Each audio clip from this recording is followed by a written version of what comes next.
Bagley? Yes. Can you hear me? You're muted. You're on mute. Council Lombardi? Yes. Council Blaylock? Yes. Council Cook? Yes. Mayor McCacken? Yes. Unanimous. Oh, I might not have given the heads up to Kevin, so apologies, Kevin, but you run the ship without me doing anything there. So next is a roll call vote of attendance. Mayor McCacken? Here. Assistant Mayor Kelley? Here. Councilor Tabor? Here. Councilor Denton? Here. Councilor Moreau? Here. Councilor Bagley? Here. Council Lombardi? Here. Council Blaylock? Here. Council Cook? Here. Next up, no work session, no public dialogue. We do have plans to bring them back, and we'll share those shortly.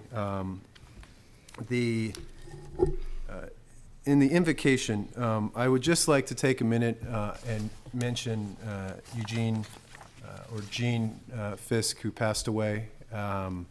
It's with a heavy heart that Portsmouth mourns, and we give our love and condolences to his wife Betty and his children Austin and Samantha. Please consider them in a brief moment of silence.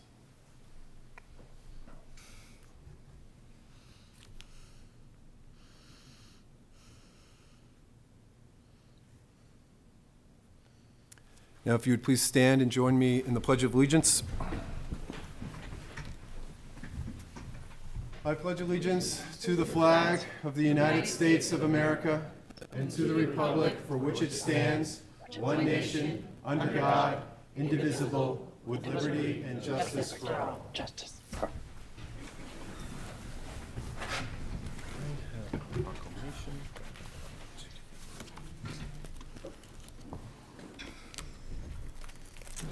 Next up, we have a proclamation highlighting Sexual Assault Awareness Month.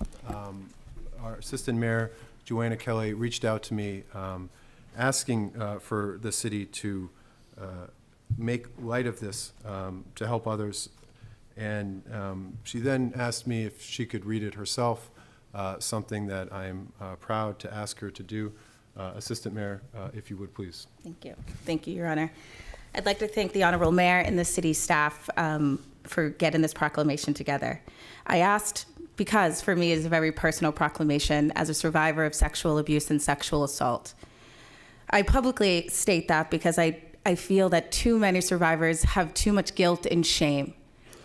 And when you're in a position that you can connect with an individual and relate to something of such great matter, I feel you are duty-bound to do so. And so it is with that that I share that I am a survivor. And I hope that in sharing that, at least one survivor can know that they are not alone and that somebody will always be there in their corner. With that, I will start the proclamation. Whereas, sadly we know that every 68 seconds someone in America is sexually assaulted, and that every 9 minutes that victim is a child. That 41% of the most recent sexual assaults reported in New Hampshire occur when the victim is 18 years or younger, and 83% before they are age 25. And 1 out of every 6 American women and 1 out of every 33 men have been a victim of an attempted or completed rape in their lifetime.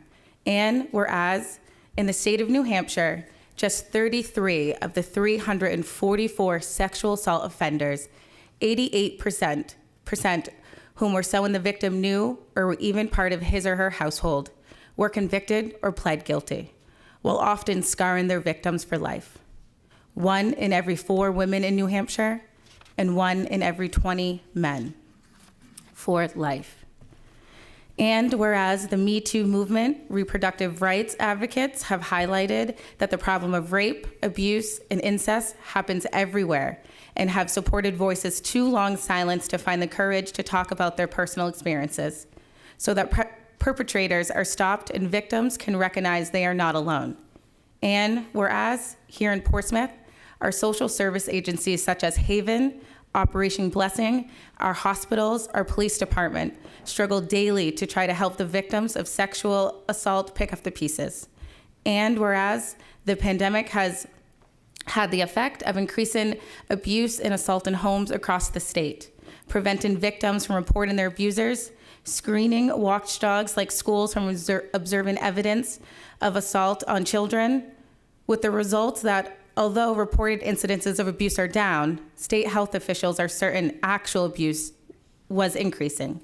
And whereas, according to the 2019 report from the Research Committee of the Governor's Commission on Domestic Violence and Sexual Assault, in conjunction with the New Hampshire Coalition Against Domestic and Sexual Violence, New Hampshire lacks a consistent and uniform means of tracking sexual assault cases through our criminal justice system, and supports a public awareness campaign so that citizens recognize the realities of sexual assault in our state and are better prepared to advocate for its victims and reforms. And whereas nationally, April is Sexual Assault Awareness Month and can remind all of us that confidential local help is available 24 hours a day at Haven's Violence Prevention and Support Hotline, 603-944-SAFE. Now, therefore, I, Declan McCracken, I know that, Mayor of the City of Portsmouth, on behalf of the members of the City Council and citizens of Portsmouth, do hereby proclaim April 2022 in Portsmouth as Sexual Assault Awareness Month and call upon the residents of Portsmouth to learn more about this problem, the help available to victims, and how to be part of the solution in ending this tragedy. Given with my hand and the seal of the City of Portsmouth on this day, the 4th day of April, 2022. Thank you, Assistant Mayor.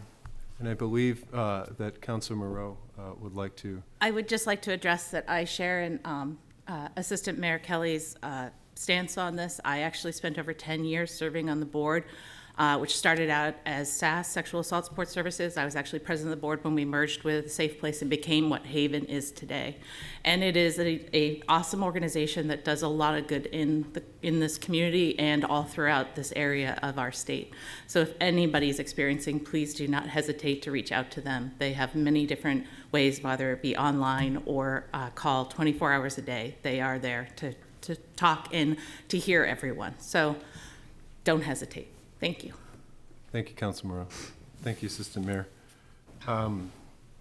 Next up will be the acceptance of minutes. I await a motion for the acceptance of the March 7th, 2022 minutes. So moved, Your Honor. Second?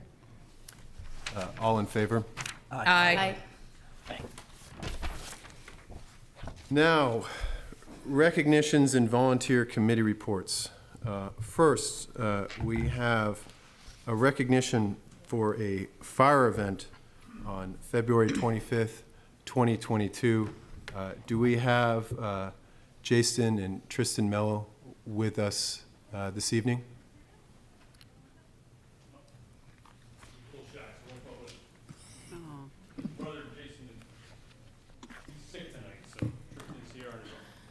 All right, well, you're up for the task after I read this. Everybody will know.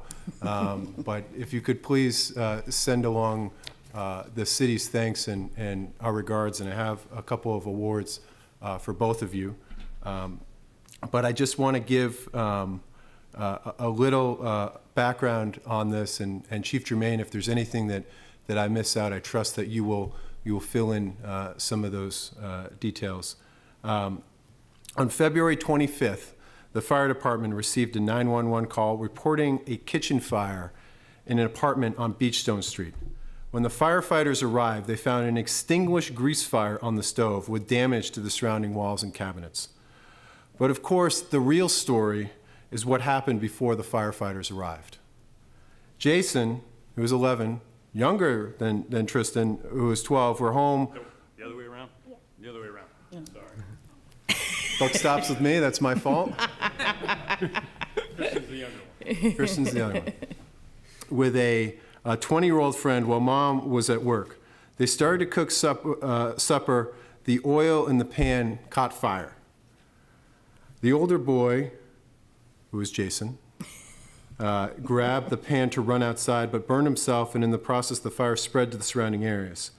Jason then thought to look for some baking soda. Tristan remembered there was a fire extinguisher in the hall and then called 911 while the older friend retrieved the extinguisher. Fire Chief Germain and I want to present a Mayor's Award to each of you in recognition of your quick thinking and perfect response to what have been much more serious emergency. We commend you for remaining calm, remembering that baking soda, not water. And I want to repeat that because you learn a lot as 11 and 12-year-olds that you will soon forget as 38. And so it was a good reminder to me that, in fact, if there is a grease fire out there, Portsmouth, you need to grab the baking soda in order to put it out. Water will only make it worse, is what you need on the grease fire. For knowing there was a fire extinguisher nearby and sending someone else to grab it while you called 911. I personally love happy endings. That's why I am where I try to be on the council is to look for these happy endings. The city of Portsmouth is proud to have such deliberate and decisive young men in our community. Thank you, Chief Germain, for the fire prevention education our young people are getting. Thank you, Mom, for raising such responsible sons. And thank you, Jason and Tristan, for your bravery and your quick thinking. I can only hope my two daughters grow up to be as smart and as brave as you both are. So thank you so much. And I have these awards that I hope you bring to school and show off to everyone in gratitude from the city of Portsmouth. So round of applause.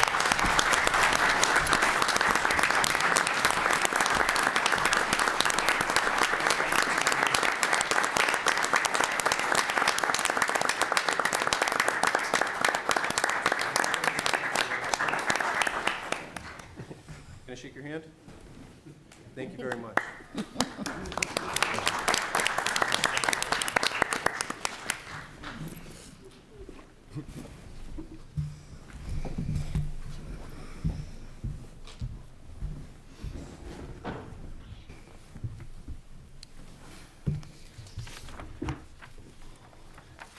Next up, and it's tough to write an agenda because you give away all the surprises in the agenda. But next up is a thank you to Nancy Carmer for 36 years of service to the city. And it's difficult to put in words what 36 years means for a lot of people. I told her I wouldn't do this, but I'm going to do it. It's only 2 years longer, or 2 years shorter than I've been on this earth.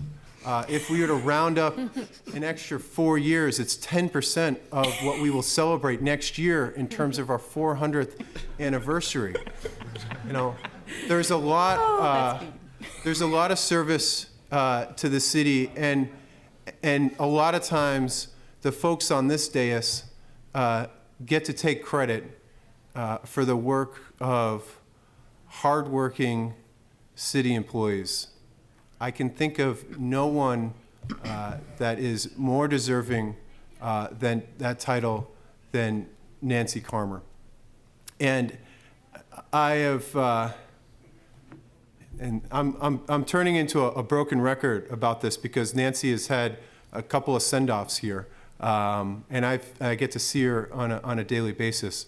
But I'm struck by the phrase, the city of the open door. And I think about it almost every day when I am in this seat.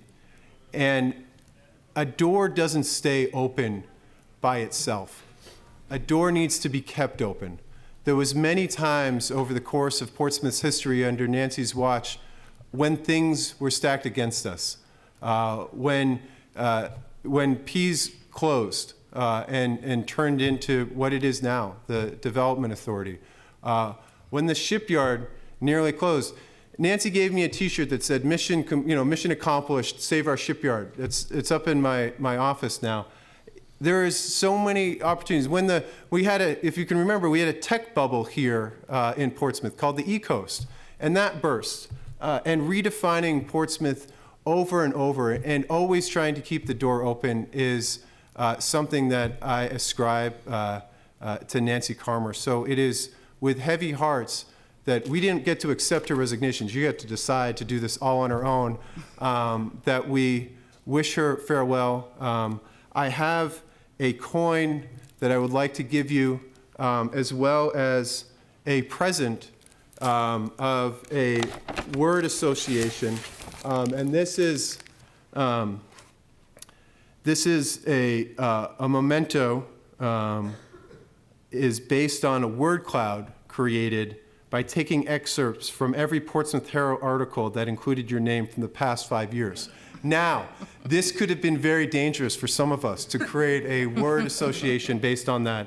But the larger the word, the more often it appeared. Portsmouth, city, arts, Carmer, workforce, creative. These are the type of words that are associated with you. And on behalf of a thankful city and this city council, I would just want to publicly thank you one last time for your dedication to the city.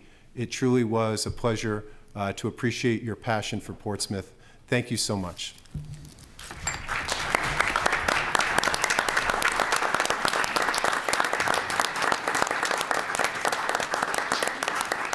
I didn't get to talk enough. You get to say something? Oh, he's coming down to you. Here, there's a special here.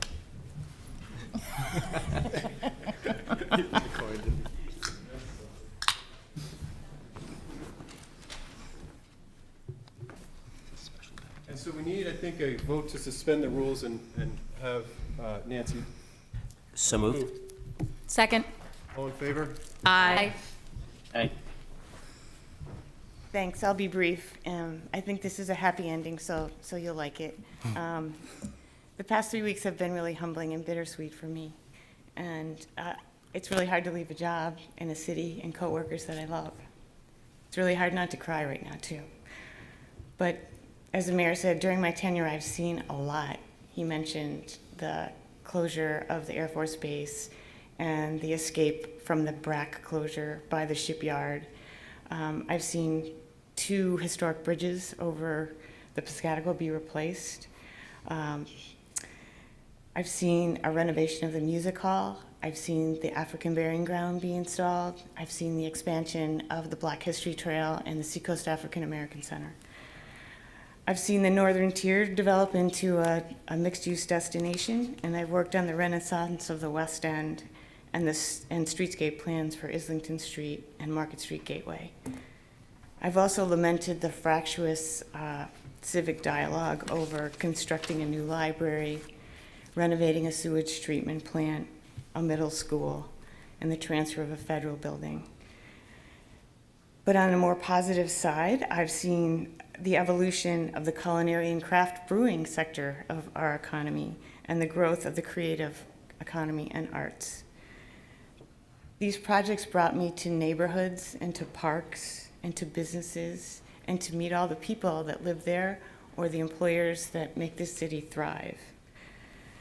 And I think that the common thread through all of that is these people just want to see this city be a more inclusive, more innovative, more exciting place to live, work, and play. And I think that the support that I've received from my coworkers and from the city councilors and from the city managers, the 5 city managers that I've worked for over that time, as well as the enduring support of my family, my children and my daughter-in-law who are here. My husband is watching from High Point, North Carolina at the furniture market, is what's kept me here more than half of my life. So what I want to say is thank you, Portsmouth. Thank you, all of you. It will keep me coming back again and again, and I really appreciate it. Thank you. Thank you, Nancy. And just really quickly, I do want to thank your husband, do it he's down in Hyde Point looking at some furniture. Yep. That sounds exciting. Hopefully he's selling a lot of Oh, furniture. selling furniture. Okay.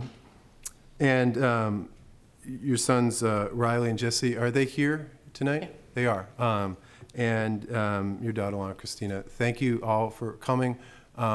Could we grab a picture with you? We are not, the most tenured city council with you, but we have the honor of being the last city council that you serve along, and we would love to take a picture with you and then share that. So would the council join me at the bottom of the dais and grab a photo? Well, actually, never mind. Why don't you come up here, and then we'll stand up. It's easier. One person versus... Do you want Riley and Jesse? Yes, Riley and Jesse, and Christina, please come up. He's standing up, moving. Who's taking the picture? I'll take it.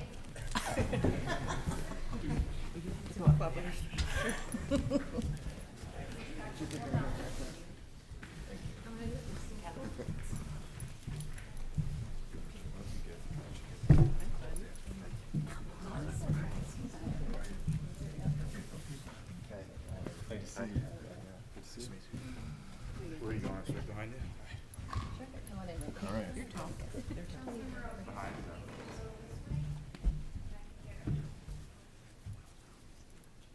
Take advantage of the great dais lighting up here. Always look our best. Cheers to 36 years. Thank you. Thank you. Thank you. Thanks, guys. I can't, there's no coins in there this time.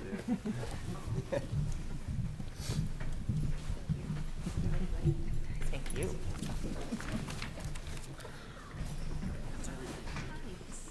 Your Honor, I motion that we suspend the rules to bring forward item 13C, which is the letter regarding Luke Wentworth on the agenda. And for everyone, that's on page 65 in our PDF packet. I'll second that. Do we have a copy of the letter? Yes. Kelley must have. That's the answer to everything. Kelley has it. Bear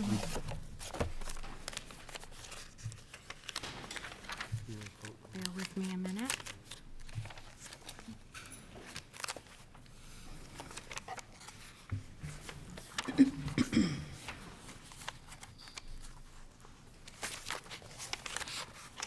It's coming. There it is. Oh, that's my letter back to him. Okay. Thank you, Kelley. So I was going to read this letter into the record. Dear Mayor McCachran, my name is Luke Wentworth and I am 10 years old. One of my favorite things to do is play basketball. I can play basketball at Dondera School, which is right next to my house, but some kids don't have a place to play. My grandparents live on Pearson Street down the road from the Plains Playground and Little League Field where I will play in the spring. It's a good playground, but doesn't have anywhere to shoot baskets. For example, my friend Cam, who lives on Middle Road, loves basketball like I do, but he doesn't have anywhere to play. And for older kids who visit the playground, I bet that they would use the court too. During baseball games, there are always older siblings who have come to watch the game who would use it too. I've noticed that all the other playgrounds and parks have some sort of basketball court, even if it's just one basket. This part of town does have a lot of kids, but not a lot of playgrounds. This is one of the only playgrounds in the neighborhood for some kids. I predict that they would love it if the city installs a court. I visit my grandparents a lot, and I would like to combine my love of sports with my love for my grandparents. I hope you consider my opinion. Thank you for taking the time to read this letter. If you have any questions, feel free to write down or email me, and I'm going to save you the spam, Luke, and keep that here. Or my grandmother, Katie Wentworth, also going to save your email from the public record being read aloud. Thank you. Sincerely yours, Luke Wentworth. When I received this letter, as did the council, I was struck by a couple of things. One, we are a basketball town in Portsmouth. At least that's what I remember growing up. I had the Sojourn brothers come and play basketball at my house because that was the closest. It was apparently closer than Pine Street. Pine Street wasn't too far away. The stories that my father had when he was telling me about hard work often revolved around the time he was a kid, and he would practice his sky hook at Pine Street for hours on end. On the basketball court, all things are equal, and the rims, as tough as they are, the double rims, they are a fair judge of skill and merit. I also appreciate that you've really laid out a persuasive argument to move forward this. Not just citing your own desire for basketball, but seeing that it would solve other desires of other children throughout Portsmouth. And you're strong at building a coalition of the willing for another basketball hoop. And I want to highlight that, and I'd like to highlight that for the reasons that we will hopefully vote to send this to the rec board and to the city manager with authority for a report back on the feasibility of a basketball hoop. But I want every kid to know that even though you don't get to vote for us yet in city council, we listen to you. We want you to be a part of this government, of our government, and we appreciate when people take the time to set their thoughts in motion and hope that they have the strength and the courage, as Luke has presented, to see his through. So I will await a motion to move this letter on to the Recreation Board as well as City Manager for a report back at the earliest convenient council date. Your Honor, so moved. Second? All in favor? Aye. Thank you very much, Luke. We appreciate your hard work. Hopefully, we will see you following your father's footsteps and being a great basketball player in the city of Portsmouth.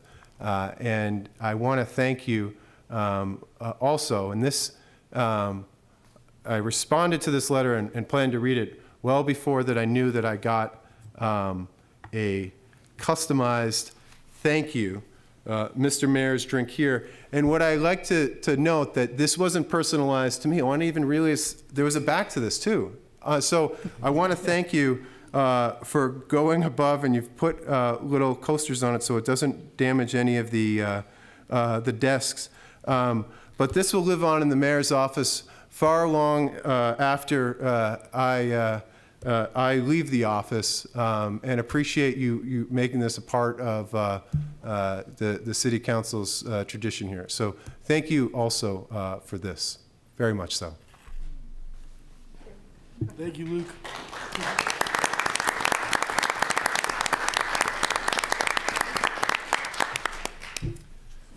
And I would like, I would entertain a motion to pull up one more item from my name to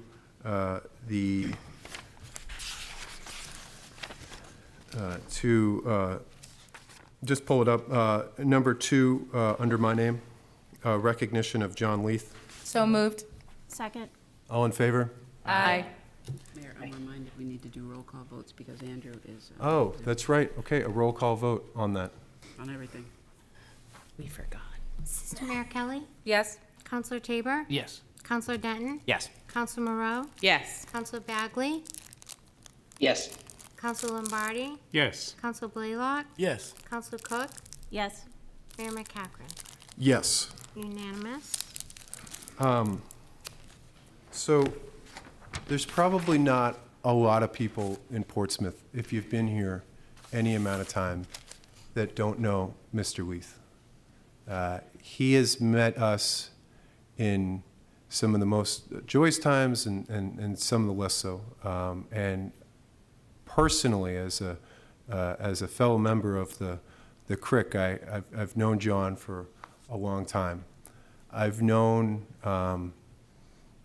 his relationship with my father was something very special to my father, and in my dad's last days, it was Mr. Leith demonstrated what he is to the community, to me.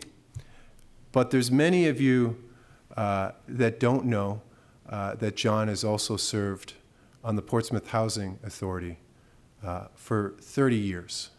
And in doing so, attempted, before many of us were talking about it, issues of housing in Portsmouth when it wasn't as top of mind with everybody in the state. It seems like housing is on everybody's lips and everybody's minds now. But John has been working on that for 30 years, in addition to all of his other work.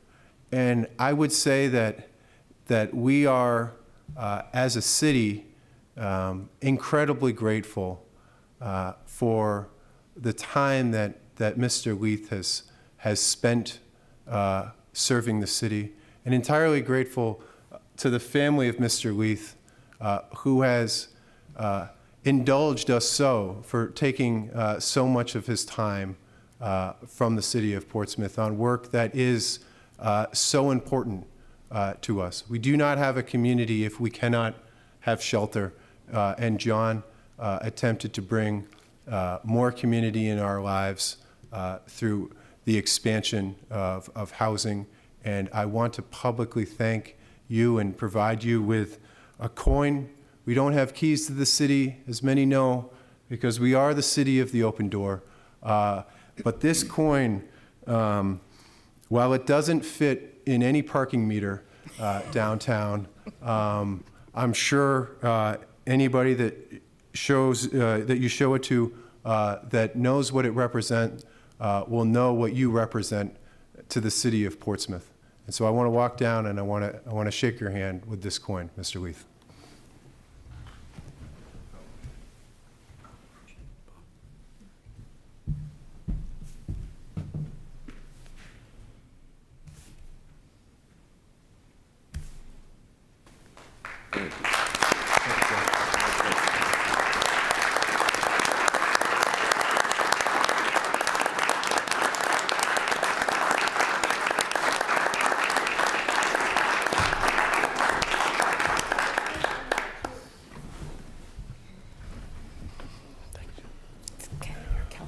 Well, John, I thought you held it together pretty well there. No tears that I could see, but you're going to have to survive a much better order than myself. I'd like to suspend the rules and ask former Mayor Farini, Tom Farini, to come up and say a few words from the Portsmouth Housing Association about our friend John. So moved. Second. And we will have a roll call vote on that. Assistant Mayor Kelley? Yes. Counselor Tabor? Yes. Counselor Denton? Yes. Counselor Moreau? Yes. Counselor Bagley? Yes. Counselor Lombardi? Yes. Counselor Blaylock? Yes. Counselor Cook? Yes. Mayor McCachran? Yes. Unanimous. Mr. Farini, the floor is yours. Thank you, Mr. Mayor, Assistant Mayor Kelley, councilors, city staff, city manager Connard. I don't think I ever speak in front of the city council anymore. So to come here this evening is a big deal. John Leith has been with us for 30 years. And as I currently am the chair of the Portsmouth Housing Authority, I've served with him for 5. And the amount of institutional knowledge he has, really, literally room by room, and how it is we've done what we've done is truly remarkable. Hearkening to the mayor's words about the city of the open door, we're still that because of him and others who serve on those committees. So it's really helpful that we get that kind of help from the community. I asked John, who is a very humble person, I just asked him if he wanted to speak, and he said no. So he's accompanied by his wife, Katie, and also his children, Riley and Alex, were kind enough to let him do this for many years. But I asked him if he wanted to speak, and he said no. So I said, well, John, what is it that you are most proud of in your time with the Portsmouth Housing Authority? And he said, the acquisition and renovation of Wamisit and the construction of Ruth Lewin Griffin Place and workforce housing. And he was very spare in saying that, but he picked 2 really big and important projects that keep us the city of the open door. So we owe him our thanks. As a citizen, I thank him, and it's been a pleasure to work with him on the board, and we wish him well.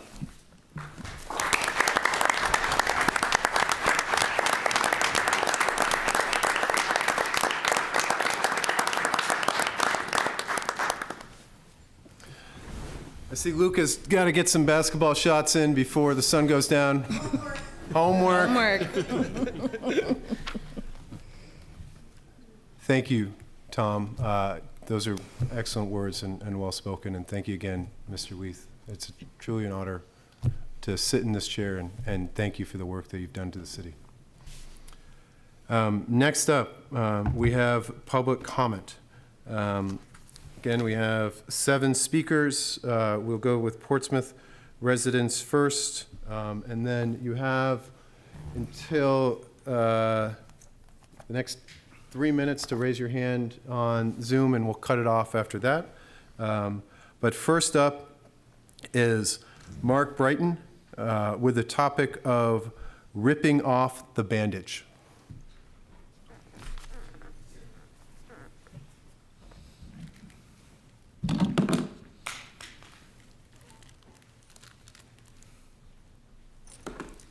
Mark Brighton, South Mill Street.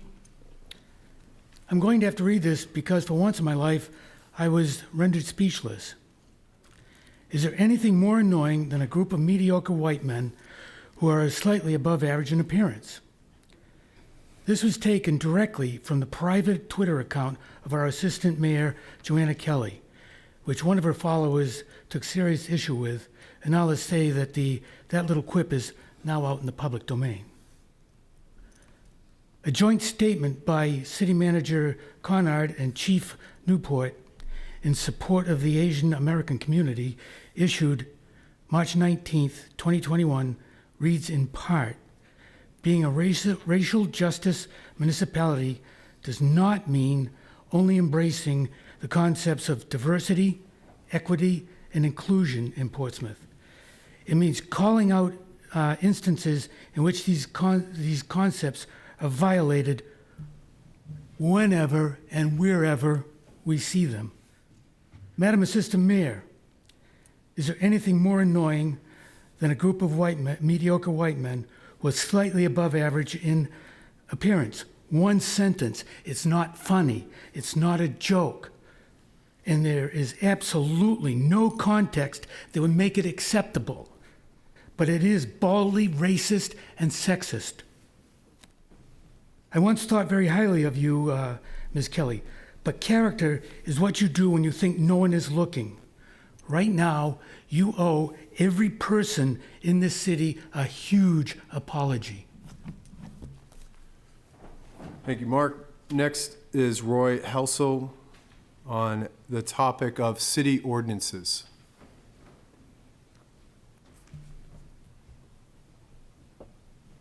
Good evening, Roy Helsel, 777 Middle Road, Unit 22.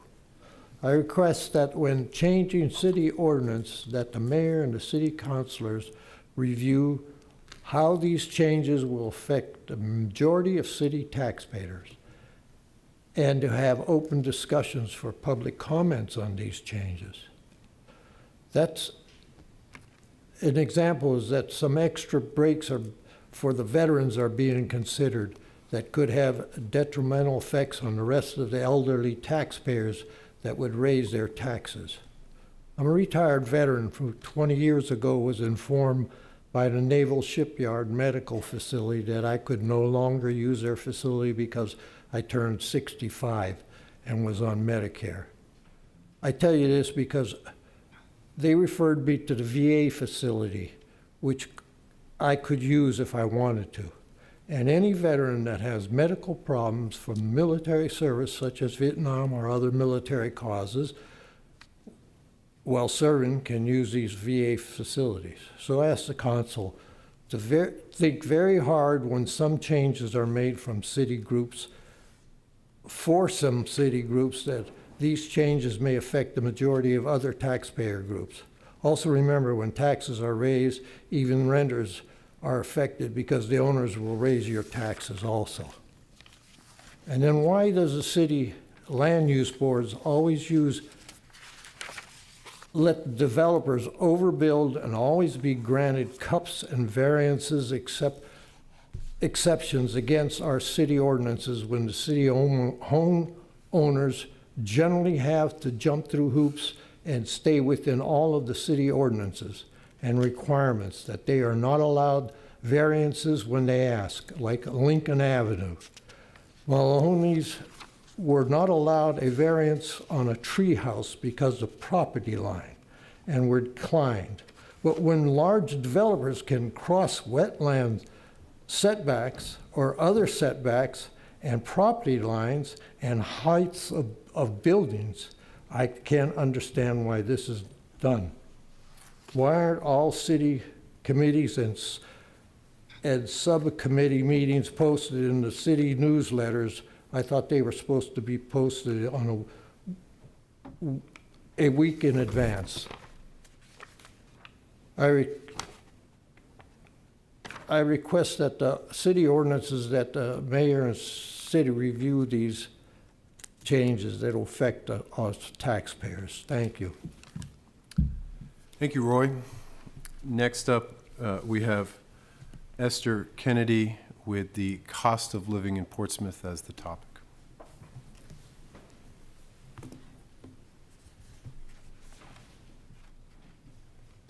Good evening, everyone. Esther Kennedy, 41 Pickering Ave. I'm coming before you tonight for a couple of reasons. We've talked over the years about having affordable housing, affordable places for people to live. But I have been really upset with your looking at revenue. You have, even after the city manager asked you to go a certain level of revenue, you came lower. Tonight before you, Councilor Lombardi and Councilor Denton are putting forward a revenue source. Now, I am very supportive of veterans. My niece was deployed, who happens to be a resident of 5 year at 41 Pickering Ave. She was deployed on Monday, and I want her to be able to afford to live here. And I'm very upset that we are not thinking of our residents. We're willing to open our doors to people that don't live in the city. At what cost? I have to ask you, at what cost? The budget is going to go high. I know that. We worked really hard when I was a counselor to make sure our revenue sources were good. We worked hard at having them come in, and it seems lately you folks have been willing to give it away. So I really ask you before you vote, and again, veterans, my family is a Army family. My niece has been deployed. She's a resident here, and she needs to stay here. She wants to live at 41 Pickering Ave. Lastly, I've been a little disappointed with how meetings are getting put up online. It was pretty clear there's a meeting coming up, I believe, for Councilor Monroe's group on land use. It is not up. We were trying to figure out yesterday where it was going to be, when it was going to be, and all people knew is what was said at a meeting. They've been late getting up, so I truly believe, unless you don't want people there, you need to give people at least 24 hours and hopefully 48 and 72 hours notice. Again, think about how you're looking at revenue.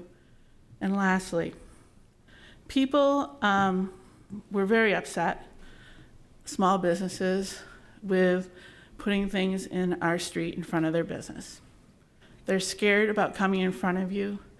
I ask you to reverse that vote or start working with those small businesses so they can have access to their business. Moving parking does not help. Covering their business with your tables does not work. So please look at those small businesses and make sure they're accessible. Thank you. Thank you, Esther. Next up is Sue Polidura speaking on the topic of the Audit Committee.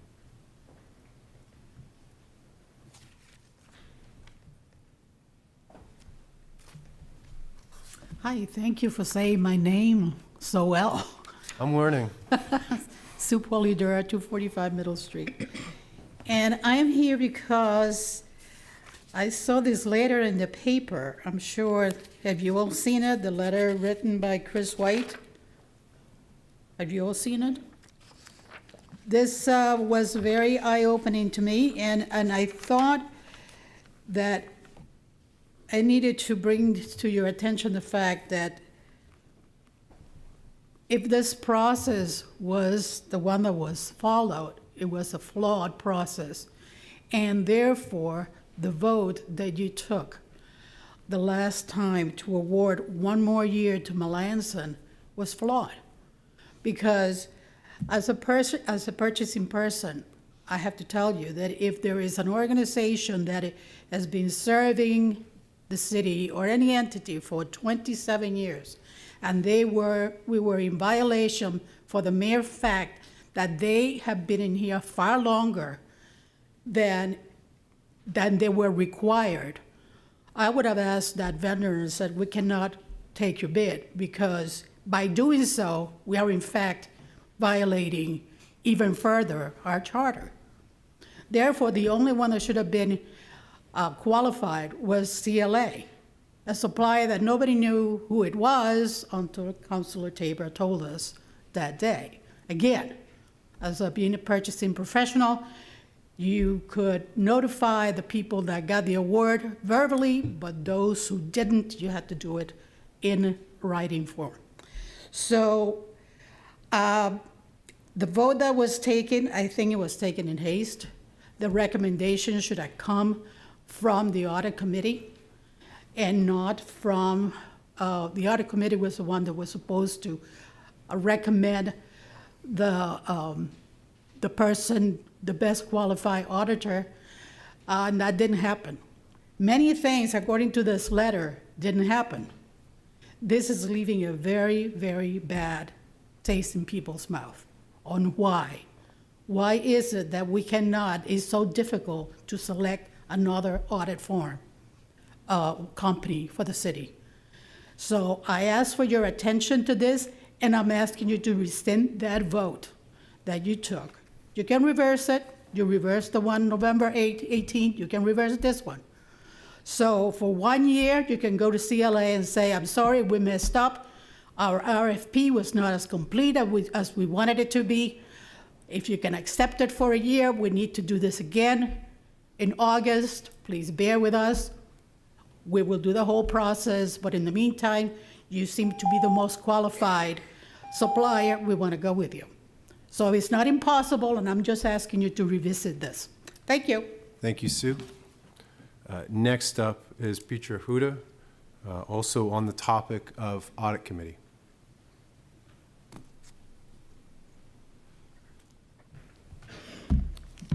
Petra Huda, 280 South Street. Good evening, Mayor and City Council. I'd like to address you on the auditor announcement and comments at the 3/21/22 City Council meeting. Councilor Tabor, Councilor Cook, and the Mayor made false statements that the audit committee process was flawed due to action by a member of the committee, when in fact the process was compromised by staff before the issuance of the RFP, as clearly shown in the audit committee meeting of 12/15. The RFP that you termed flawed is not the RFP that the audit committee voted on. That RFP was discarded by city staff, and it was replaced by an RFP created by the city staff, the finance director, Attorney Woodland, and the city manager. That's what we were told in the meeting. Basically, that's not independent. In the meeting, Attorney Woodland stated that they were in contact with Melanson, a known proposer, discussing the non-attest services, and the city had reached a verbal agreement with Melanson to do the non-attest services. See the RFP for 2022, page 4, number 4, but no cost was established. Despite the objections of 2 councilors, noting this action was subverting the city's RFP process listed in the purchasing manual. This immediately took away the opportunity of other proposers to bid on this part of the contract. Then, Councilor Tabor, on 3/21, the council meeting, made the recommendation to the council for an audit firm. He did not specify if this was the voted recommendation of the audit committee. Was the voter recommendation of the audit committee put forward? If not, this action preempted the audit committee from fulfilling their responsibility per the ordinance, as the public statement should have been made by the chair of the audit committee. Councilor Tabor, then you shockingly kept going, stating the confidential, non-public meeting information that there were 2 proposers and the name of the proposer that was not selected. The only statement that was needed, that was the name of the audit firm voted on by the audit committee.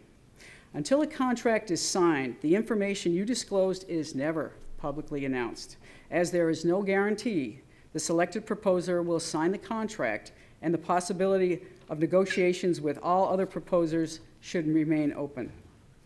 Yes, Councilor Tabor, the ethics complaint against you for you blurting out confidential, non-public information is justified under RSA 42(1)A. The only other correction I'd like to make there is you incorrectly described the non-attest services. It is not a conversion from a cash to accrual. That is also noted on right in the RFP of preparations of financial statements, supplementary information, and compliance reports. Thank you, Petra. Thank you. Next up is Chris White, also on the topic of Audit Committee.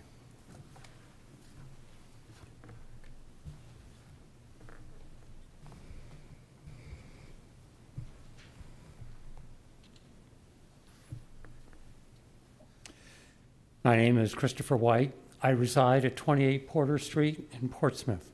Thank you, Mayor McEachran and members of the City Council, for the opportunity to speak with you this evening. I come before you as the chair of the Audit Committee. The purpose of the Audit Committee was to bring the city into greater compliance with the requirements of the City Charter, Section 7.4, Independent Audit. It was the sense of last year's City Council that the standard of conducting an independent audit of the city's financial statements was not being met. In my opinion, the city is further from meeting this goal today than it was a year ago. What is an independent audit? Some of you say that simply having an outside audit firm conduct a financial audit constitutes an independent audit. After all, our auditor, Melanson, would never risk their reputation by stating that everything looks clean when it's not. In terms of logic, that is a necessary but not sufficient statement, no less than the GFOA and the New Hampshire Municipal Association would agree. So what's missing? It's the question of who oversees and controls the audit process. If you dig into this question, you will quickly see that if the people who oversee the audit also have a financial interest in its outcome, then the audit is not independent.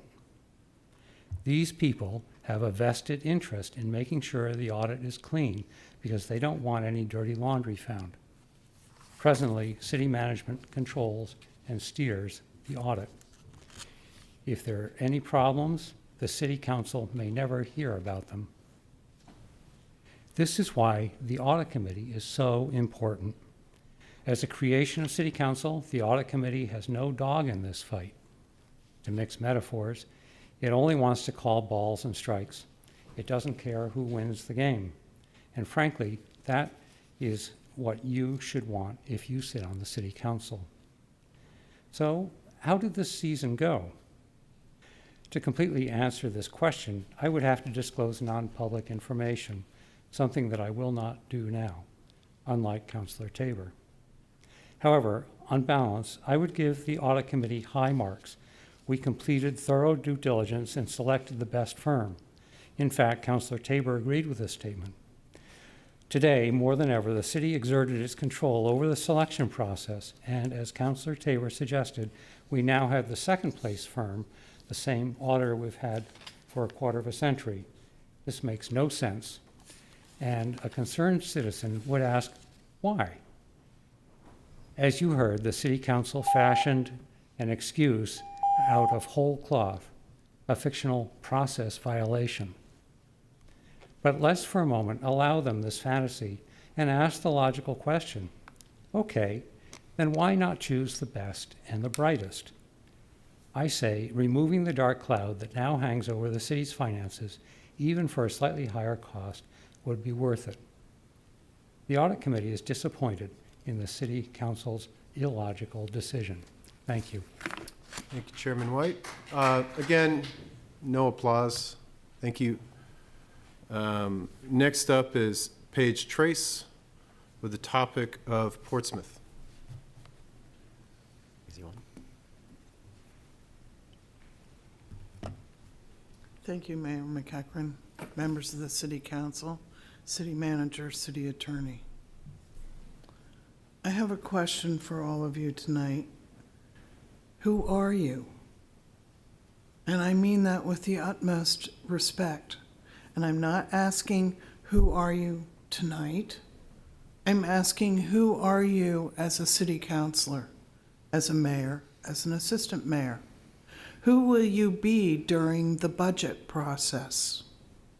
Oh, right, that's the budget that's coming up. I would remind you that you are going to be faced with a lot of meetings. Sometimes they're torturous, I will admit. Thank you very much.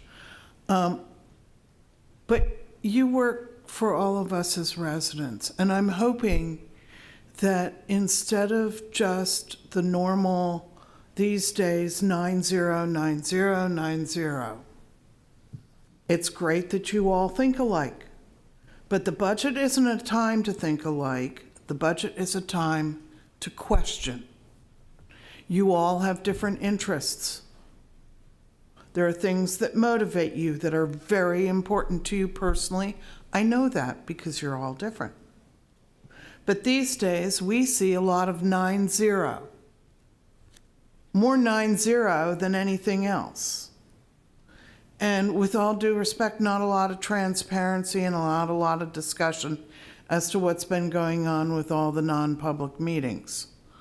A sort of, we're working on something would be lovely, but that's neither here nor there. Let's talk about the budget. We all know the budget is likely to be at least 10% higher. We have huge inflation that's going on. But 10% over our approved budget of $123.2 million is north of $135 million. And if it goes to 15%, and you think about, well, let's have the banana split instead of the kitty cone, then you're looking at over $140 million. And the residents of Portsmouth cannot sustain that from a standpoint of taxes, because then there's the issue of revaluation of all of our properties, and everyone is scared to death. So please find your voices when it comes to the budget. Ask questions. The city manager will answer them. That's who she is. That's what she's there for. And no is a complete sentence, I assure you. And thank you very much for your time. Thank you, Paige. Do we have any speakers? We do not. All right. Next up is a public hearing and vote on ordinance and a resolution. This is a resolution authorizing a bond issue and/or notes of up to $1,400,000 for costs related to the feasibility and design of a new police facility and/or rehabilitation of the existing facility. First, we will receive a presentation.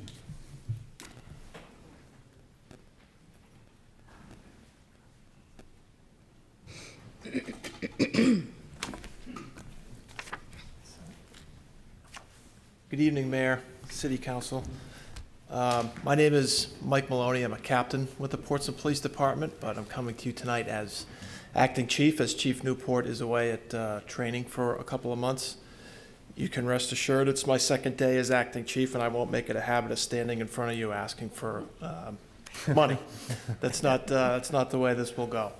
But as the mayor did indicate, I think it's important to put in perspective what we are talking about tonight. It's not building a new police department. It is just that. It is the authorization for the $1.4 million to further our efforts towards ultimately moving towards that goal.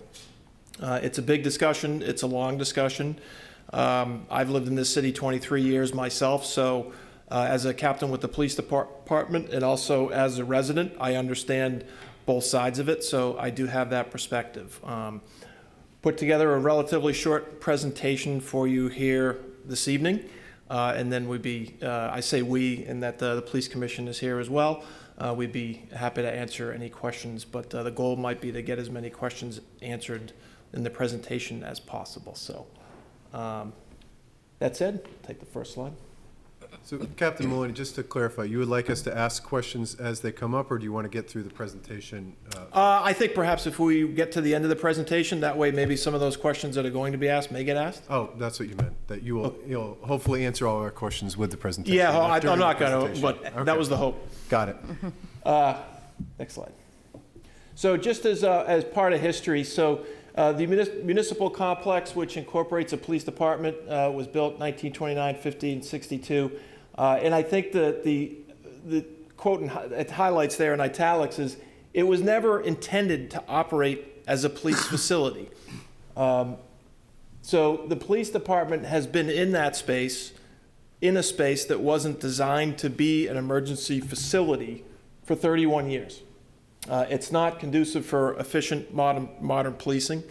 When you look at the structural design and the engineering designs for a modern 21st century police department that focuses on community policing, as we do here in Portsmouth, the layout in and of itself is not inclusive and conducive to how we police today.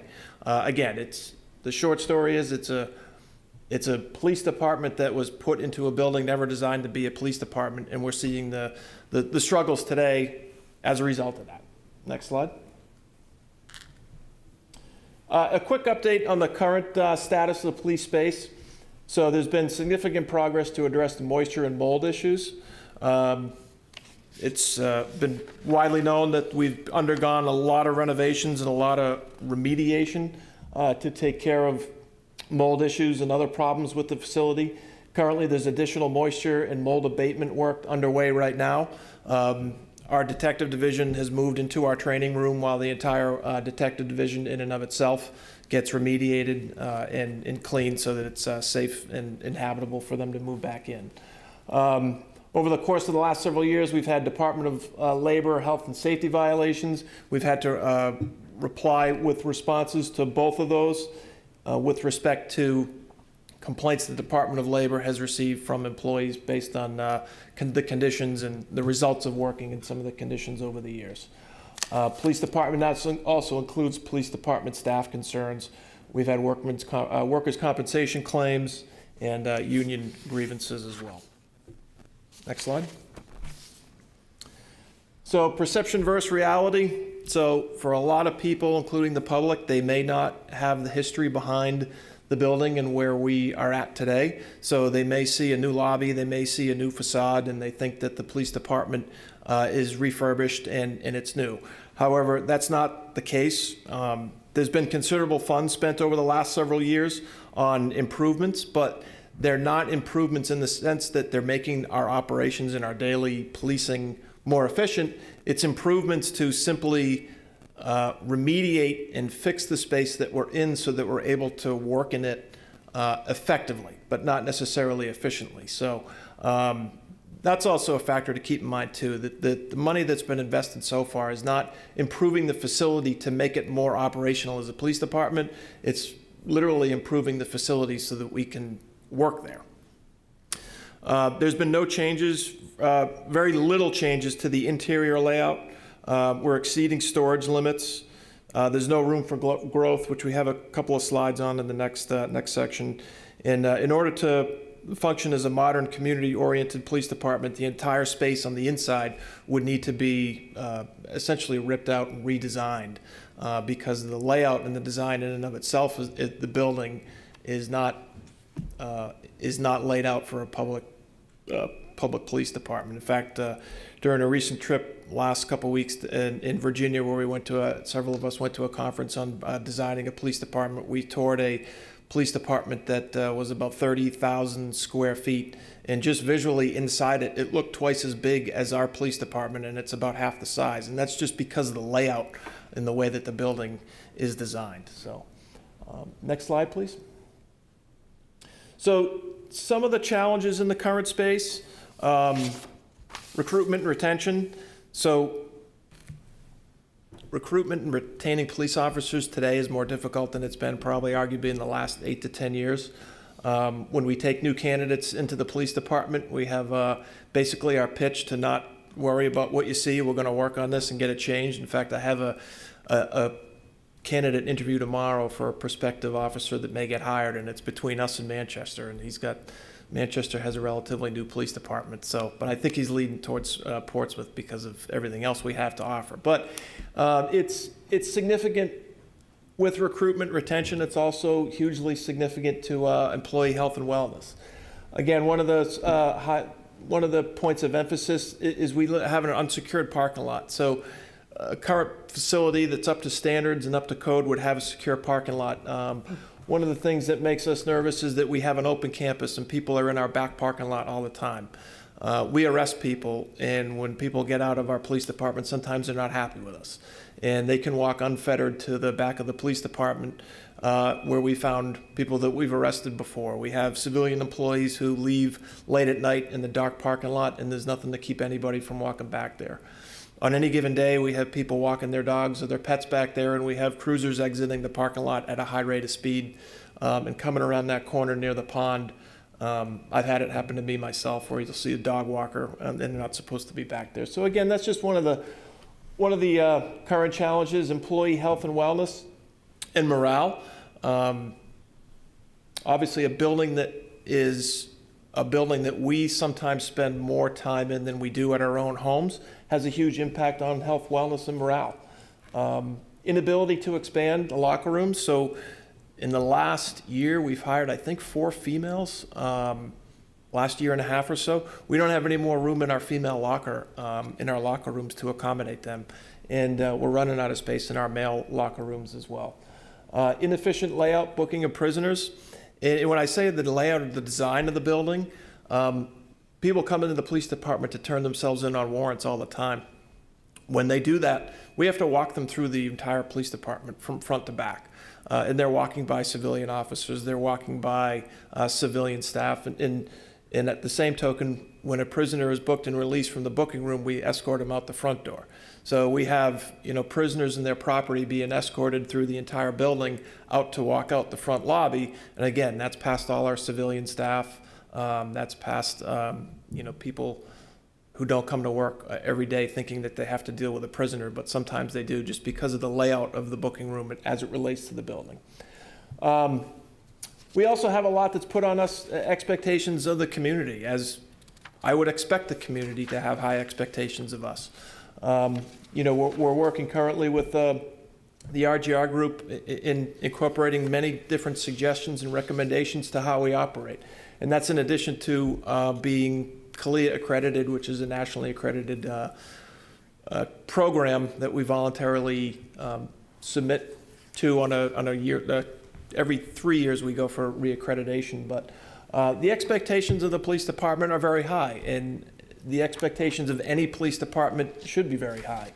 And the current space and the current building, the way that it's designed, doesn't lend itself to working well with the community when a lot of improvements could be made. Information technology and CGIS. So unlike any other building, the police department is full of secure and non-secure information. So our IT and our technology requirements are much more robust than a regular building. Increasing mental health response. So we've been also seeing in the last 2 or 3 years since the pandemic the increase in calls for mental health related activities we have, and we're forming up mobile crisis teams, and there's opportunities there to incorporate that more into the police department, which is our long-term goal, but it's difficult in this facility. And obviously, as an emergency facility, it has to be open 24/7, 365. When all else fails, the building cannot. We have police and fire dispatch in the building. So when there's hurricanes, floods, natural disaster, the police department has to function. That's where all our 911 calls come in, and that's where police and fire get dispatched out of. Next slide. I talked a little bit just about storage limitations and no room for growth. So, just about all of our hallways kind of look like that hallway on the left where we have equipment lining the hallways because we don't just have the space to store it anywhere. So those are temporary storage areas. I shouldn't say temporary, it's been permanent since they've been placed there, but that's some of our equipment that we have to store in hallways. The picture on the right, we call the rock room. So that's overflow from the chief's office. That's files files from the chief's office and other police records that we store.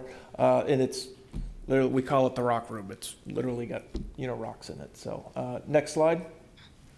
The picture you see on the left there is one of our cells. We currently have it with file cabinets and make room for additional space if needed in there. It's used to be a drunk tank where we used to hold a bunch of prisoners at once, and thankfully we're not like how we used to be 20, 30 years ago. So we don't have a lot of use for it, but it comes in handy for file cabinets. And another room on the right there, which is additional overflow storage, and you can kind of see the piping, and if you wanted to get in the back, you have to kind of limbo under a couple of pipes, but that's kind of what we've been working with here for the last however long. Next slide. The police department studies that have happened with respect to new police department, new facility. 2011, there was a police department organizational review that addressed the building as well. In 2014, there was a facility needs study done that identified the recommendation for a new 66,000 square foot standalone building. I use that number as a 2014 number, not a 2022 number. Renovating the space would present considerable challenges and unknowns. Unknowns meaning if you start taking apart that space, you don't necessarily know what you're going to find while you're in there.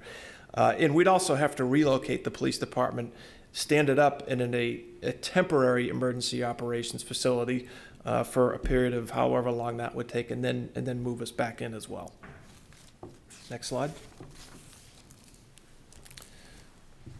Modern police facilities are designed to be community policing oriented. Current building does not adequately support our needs.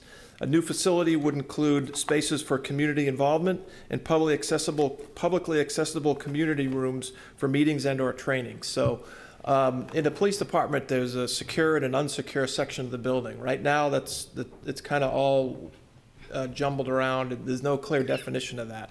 However, with a new building, it would allow us to connect with the community in the sense that we would have a conference room, a training room, whatever you'd like to call it. They call it currently now community rooms, where people from the community can have access to this meeting space, and they would just book a reservation through the police department. And that's where we would hold our community meetings that we host and our trainings that we host for the community.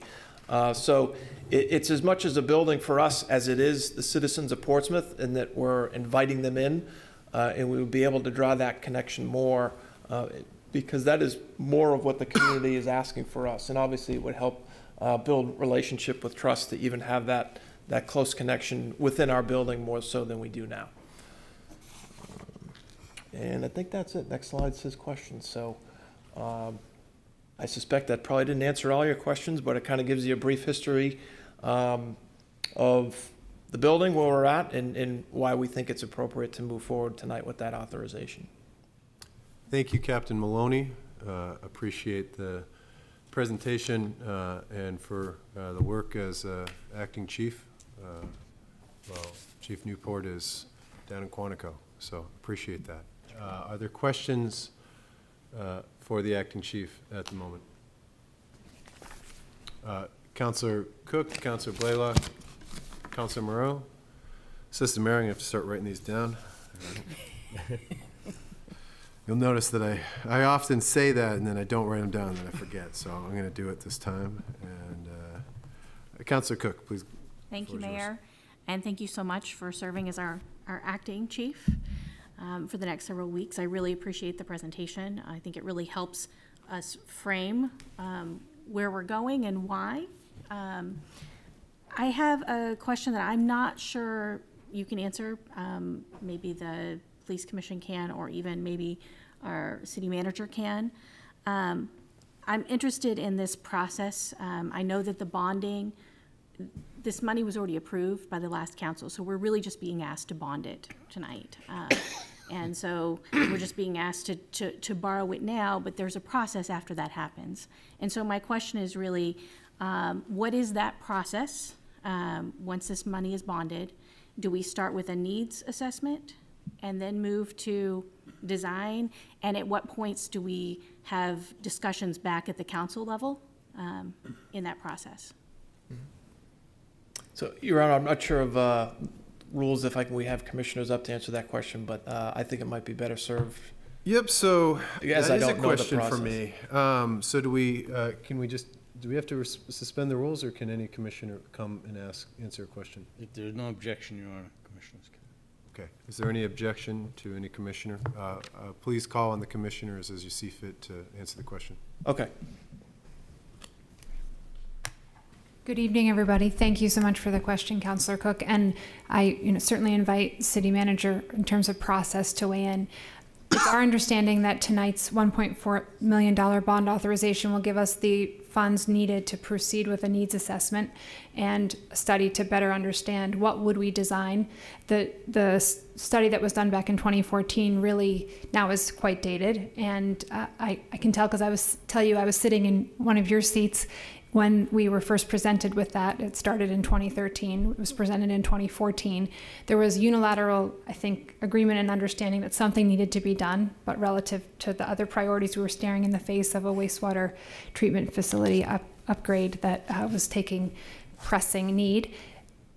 This $1.4 million will allow us the opportunity to work with partner to complete a needs assessment, to evaluate and do some preliminary design, to try to hone in on location, trade-offs of what this current space could accommodate versus needing to build a new space. We know there's a subsequent request for bond of another 2.3, I believe, 2.8, excuse me, which would solidify the plan and help us finalize the road forward and get us closer to shovels in the ground if a new space is what is planned. And then we'd move forward with a full bond authorization for the facility itself. At points along the way, we'd obviously be reporting back. The needs assessment would be completed, and then we'd come back to you all to show you what progress has been made. I know we've also talked about having some kind of working group to facilitate that process, a group of members of the commission, members of the council, and the city staff. Thank you. Thank you, Commissioner. Next up was Councilor Blaylock. Thank you, Your Honor. Thank you, Chief Maloney. I appreciate the presentation, and thank you, Commissioner. You might have answered my question. I just had some confusion from the public. If this 1.4 million was, and you said for the feasibility and design of a new police facility or rehabilitation of the old facility, there was just some confusion if the decision had been made, this is looking at a new facility, we're still looking at the option of the old facility and rehabilitating that. I think that 1.4 million, and not to speak out of turn, but that incorporates all possible outcomes of options. this. So that decision has been made. I just want to make that clear to the public. Yes. That this is still looking at all feasible options. Correct. Old and new. Correct. And, the trade-offs of if we were to build new but somehow keep a piece of the old building to cut down on square footage or something along those lines, it would incorporate all that as well. So substation or something of that sort. Correct. Yep. Correct. Thank you very much. Thank you, Councilor Blaylock. Councilor Moreau. A lot of my questions have been answered, but I guess one of the things I keep struggling with is we have a report that says we need a 66,000 square foot facility. So I'm curious, because you keep saying how you're busting out of what you have now. If we were to build that, what is the difference in the square footage that you're working with today on the space that is existing versus what you're trying to build? You're asking what is our square footage today in this building as we speak? Mm-hmm. I think it was about 46,000 square feet. And again, that 66,000 square feet, that number would get redone as we move further down this road with the approval, hopefully, of the 1.4 million. 66, it could be plus or minus if we have some trade-offs in there. But that 66,000 square feet would be in relation to a 2014 number, but that's also includes projected growth for 30 years, as this would, we've been in this current building 31 years. This would be, if we were to get a new building, a 30 to 40 year building. So it builds in that room for growth as well, even in the new building. Great, thank you very much. Okay. Assistant Mayor. Thank you. Thank you. My question is the timeline on the report. How long does this report take? As the commissioner spoke, it sounds about 9 months to a year. Is that kind of what we would be looking at for this feasibility study also? I don't know how long the one in 2014, but I see heads nodding, so we're tracking 9 to 12 months. Sure. Thank you. Councilor Lombardi. Yes, thank you. I guess one of the things you brought up is the lack of secure parking. And I'm not sure how you do that where you are, other than ugly fences. But does the 66,000 estimate also include space for indoor parking? Yes. Yes. Okay. Yeah. That square footage would incorporate all police needs to include parking or overflow. Yeah. Okay, thank you. Councilor Tabor. Thank you, Captain. It occurs to me that it'd be good for us as a council to go walk through the facility that we see now and hear firsthand from you what it's like, what the deficiencies are, what the obstacles it poses for you. So my question would be, could we come have a tour? Absolutely. Yeah, we'd encourage it. Yeah, and again, you see the pictures there, and that, you know, in some case, a picture says 1,000 words. There are new sections of the building that have been renovated. So you're going to see areas of the building that appear new and nice, and they are new and nice. However, that doesn't mean it still works well as a police department. So I would thoroughly enjoy the opportunity to share our space and show how we work in it on a daily basis. I think that would benefit everybody. I think that'd be a great next step. City Manager, when do we go to issue the bonds? This would be in the early to mid-June timeframe. Okay, so maybe sometime before that, we could organize a city council site walk. Certainly. If that's, I can put that in a motion if others would like. So we do have, after this, a public hearing, and forgive me, is the recommended sample motion is to move to adopt this bond authorization this evening. So is the question to Councilor Tabor would be, is the tour necessary in order to approve this authorization or ahead of future authorizations? I think the captain's made a good case tonight, and this has been approved by the prior council. We're merely taking approved money and authorizing it. Okay. So I do believe a walk would be, or a site walk, or rather a tour of the facility would be beneficial, and certainly as the plans come back to us, I imagine that, you know, we could even meet in there's, it looks like a lot of, you know, chairs stacked in hallways, but I'm sure there's a place to actually meet in the facility where we could have some of the discussion, get a better feel of that. So it might be a next presentation. We have a working session in the actual police station. Assistant Mayor. I would just like to speak to the notion that Councilor Tabor put forward.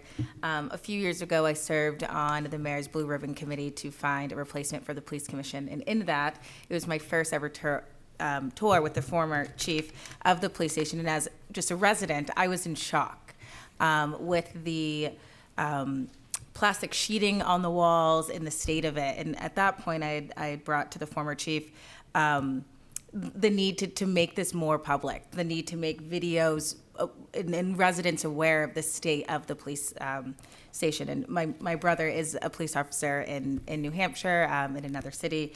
And when you talk about the higher end difficulties, it's well known in the police community the condition of our police department. And it is a long-term concern of mine that whether we remedy this or build a new station, that we could be losing, we believe we are losing great candidates because of the condition of that. So I think, as this feasibility study goes on and as we're presented with options, I would really push the community to come out and be involved in every step of this process.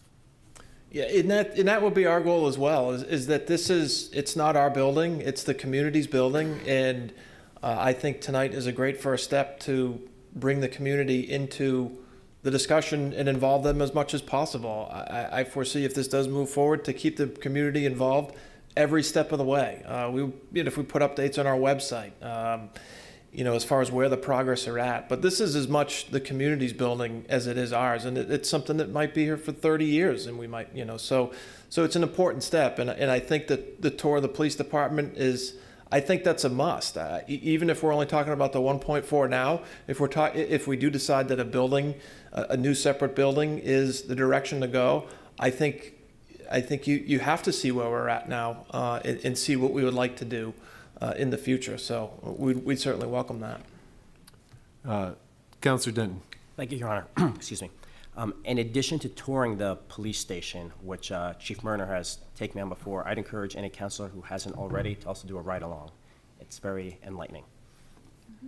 Mr. Mayor, can I just make a clarification that the money, the 1.4 million, was approved as part of last year's CIP, or the CIP we're currently in. So the action you'd be taking this evening would be to authorize us to issue bonds. Just want to make sure everyone knows that's what tonight's about.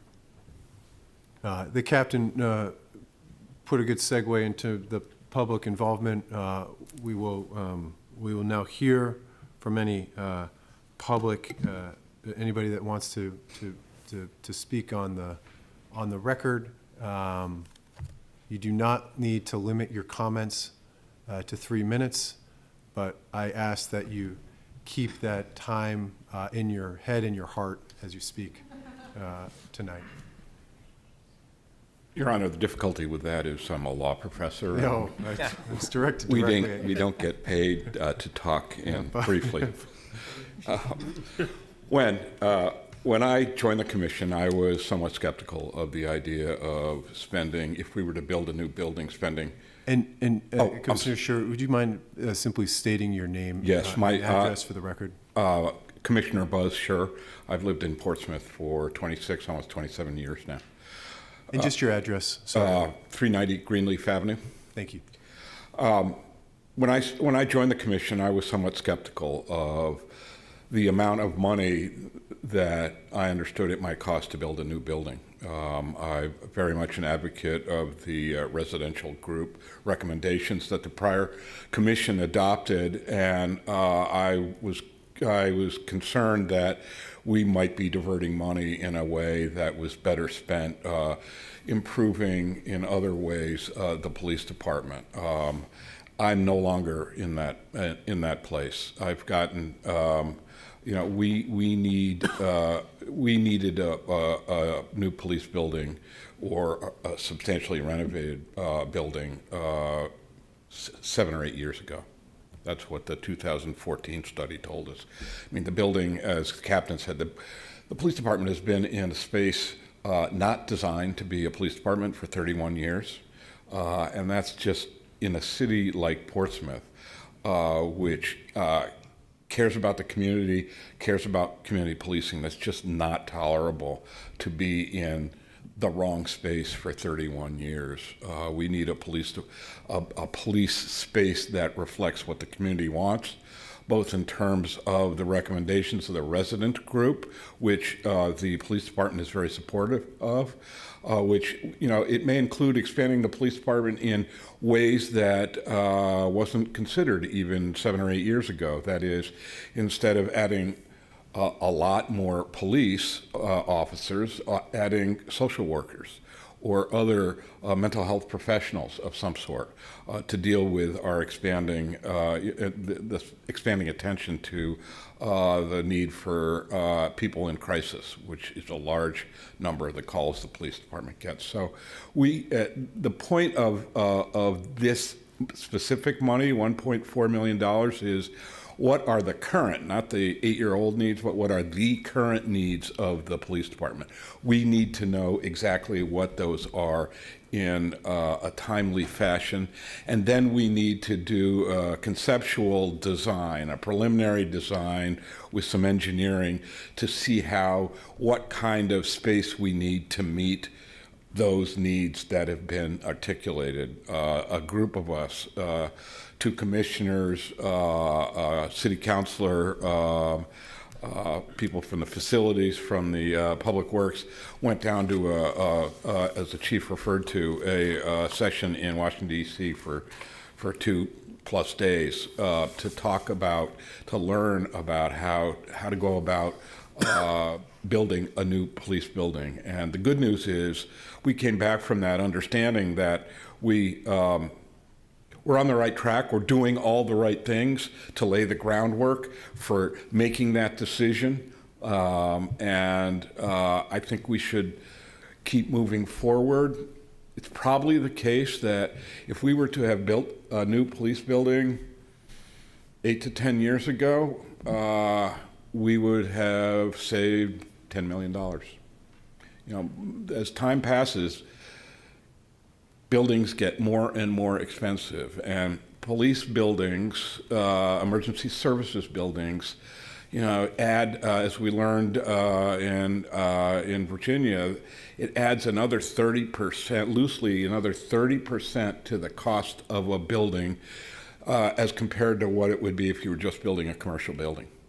So it's a special entity. We need to be careful about it, but we need to keep moving forward with some pace. Otherwise, we're just spending more and more money at the point where we get to build the building. So that was short for me. It was. Thank you, Commissioner Schur. Anyone else from the public? Just please remember to state your name and your address. Yes, Dick Bagley, 213 Pleasant Street. I had the honor, actually, of chairing Councilor Kelley's committee, the so-called Blue Ribbon Committee, which was really at that time about replacing a police commissioner. And I was proud to participate in that process because from the dark days of, we all know the history, Stephanie and Joe and Jim at the time pulled us out. And to Councilor Blaylock's comment, what they're really telling you is that they need a new police station. So this idea that we're going to fix an unsuitable facility, and Councilor Taper, you've been on the council for a long time. You know what the condition of that facility is. You don't need to walk through it. It's a disgrace. It has health conditions that are unreasonable. If you look at the layout of the facility, there's a front door where everybody comes in. And then you have to wander around this facility. It is not a police facility. It never has been. And credit. I've been doing this for 15 years in Portsmouth, and one thing I know that John Bahengo didn't want to address was the price tag. And you understand a city manager has to address the price tag. And this is a lot of money.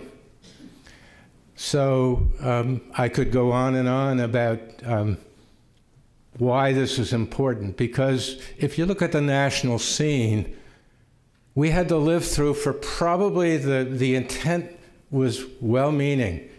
The last thing we want to do is send a message that we want to defund the police. The whole process over the last 5 years has been community policing. It's a different concept. And if you're as old as I am and as grouchy as I am, you have to understand it's a new world out there for policing. And if we think about all of the good things that are going on in Portsmouth, and Mr. Mayor, you did a wonderful job tonight bringing out the humanity side of living in a city, because we've got so focused on ourselves and hockey rinks and private public enterprise, when we have suffering people here in Portsmouth to a great degree. People that are on food stamps, people that are really struggling to make it. Now, we can't be all things to all people, but our police deserve a real police facility so they can practice community policing the way it needs to be done, and not under the context of we're defunding the police, but rather the police need to acquire new skills, as the good commissioner pointed out. We need to deal with it. It was just announced today. Women 40 years or older, 40% of them are on antidepressant medications. If you're 60 years or older, 60% of women, now that's a statistic, it can't be borne out, but it tells you where the case is. We've had a judge go around New Hampshire and saying, we've got to prepare our population. We have a high degree of mental illness in New Hampshire, just because the way we've done it. If you look at, I've served at One Sky for 5 years, it is very difficult to train the police how to deal with those with developmental disabilities because they're aggressive and they come across being criminal when they have developmental disabilities. And certain cities, certain towns and cities in New Hampshire have now been trained, and it's a unique ability to be able to identify somebody with a disability. So I would strongly encourage this council to stand up for your police department and have them have this bonding, which already was approved by the last council, to let them work as a police commission with the community to actually answer Councillor Blaylock's question. What is it that's really required to be an effective police force facility? All you need to do is walk out back, for washing cars and things. They have to present themselves as a competent professional police force. Look at what we give them to work with. So with the many things that we're doing in Portsmouth, which are wonderful, I'd like to see this move forward, and I'd like the responsibility to be with the police commission to work with the council so that the police commission is giving you their leadership. We have 4 divisions within our city government: police, fire, school, and public works, which gets all of the attention. And so in closing, thank you very much for giving me the opportunity to speak. Appreciate it. Thank you, Dick. Any other public comments?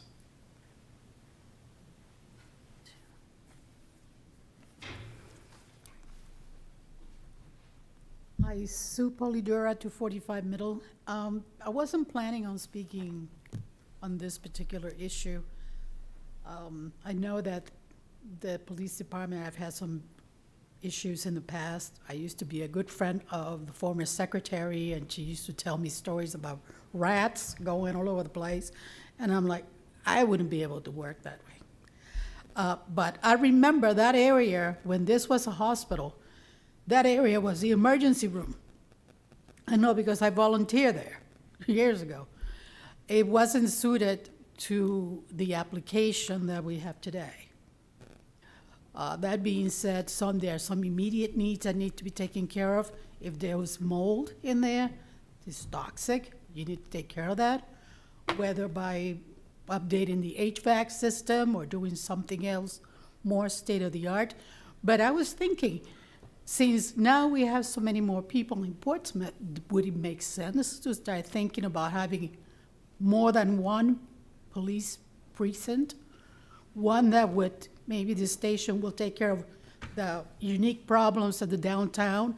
Maybe there's another station that would take care of all the other residential areas. Problems might be similar, maybe different, but we can use this facility and maybe another facility that may be more easily acquired rather than building a whole building who knows where right now, the way that the real estate is going. But I was thinking about that. More than one precinct may make sense now that the city has been growing so much in the last few years. So just wanted to say that I support the police department 100%. They do an incredible job. Appreciate them, and thank you very much. Thank you, Sue. Any other public speakers? Commissioner Coyle. Good evening. I'm Kate Coyle, also a commissioner, and I live at 660 Middle Street. I also came to the commission with some skepticism about a new facility or renovating the facility. And I think tonight that Captain Maloney really hit the nail on the head.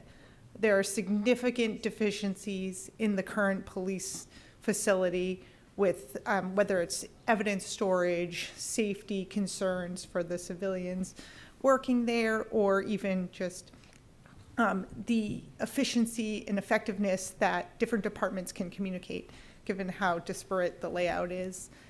On top of that, I mean, we're really working in sort of modern policing, which is community policing. And we've had the good fortune of sitting in on interviews for promotions. And I was so impressed with how during these interviews, these officers, sergeants, lieutenants talking about mental health treatment, and mental health, you know, for both resident interactions or, you know, on the job, as well as mental health of the officers, the ones going out and, you know, responding to crises day in and day out. And that I think as we look to the future, as we look to make sure that we're serving our community and our officers who are serving us, that a facility that can accommodate a community policing is really very necessary. So thank you. Thank you, Commissioner Coyle. Commissioner Shaheen. Good evening, everybody. I'm Stephanie Shaheen. I have the privilege of chairing the commission, and I reside at 77 South Street. And in the interest of your time, I know you have a long agenda. I just want to pause and thank Councilor Cook for stating the obvious, which is we're here tonight because the prior council approved $1.4 million, and we're asking you to move forward with this bond. But more importantly, we're laying the foundation for what needs to happen to ensure that the public safety facility that this community has is one we can be proud of, and one that supports the workforce we're asking to put their lives on the line every day when they go out and do their jobs for this community. And so I appreciate that tonight's vote is not necessarily the hardest one, because it was already approved by the prior council, but it does lay the foundation for what we need to do moving forward. And I think we've all, you know, Captain Maloney said it very well. We welcome the opportunity to bring you into the department so you can see how those deficiencies manifest every day. 3, I would point out. 1, all of our patrol, the boots on the ground in our community every day, every single patrol officer works in the basement without windows for the most part. Not acceptable layout, just even in terms of the interaction between officers on the job doing their jobs every day. It's not conducive to that kind of, to the appropriate workflow and interaction between members of the department. The training facility, we have state-of-the-art trainers doing incredible work. Things like active shooter response training that they go out into the community to organizations across the region to train people on. We can't bring them into this facility to train them because the training facility currently is housing all of our detectives, but more importantly is inadequate because of the location of the training facility.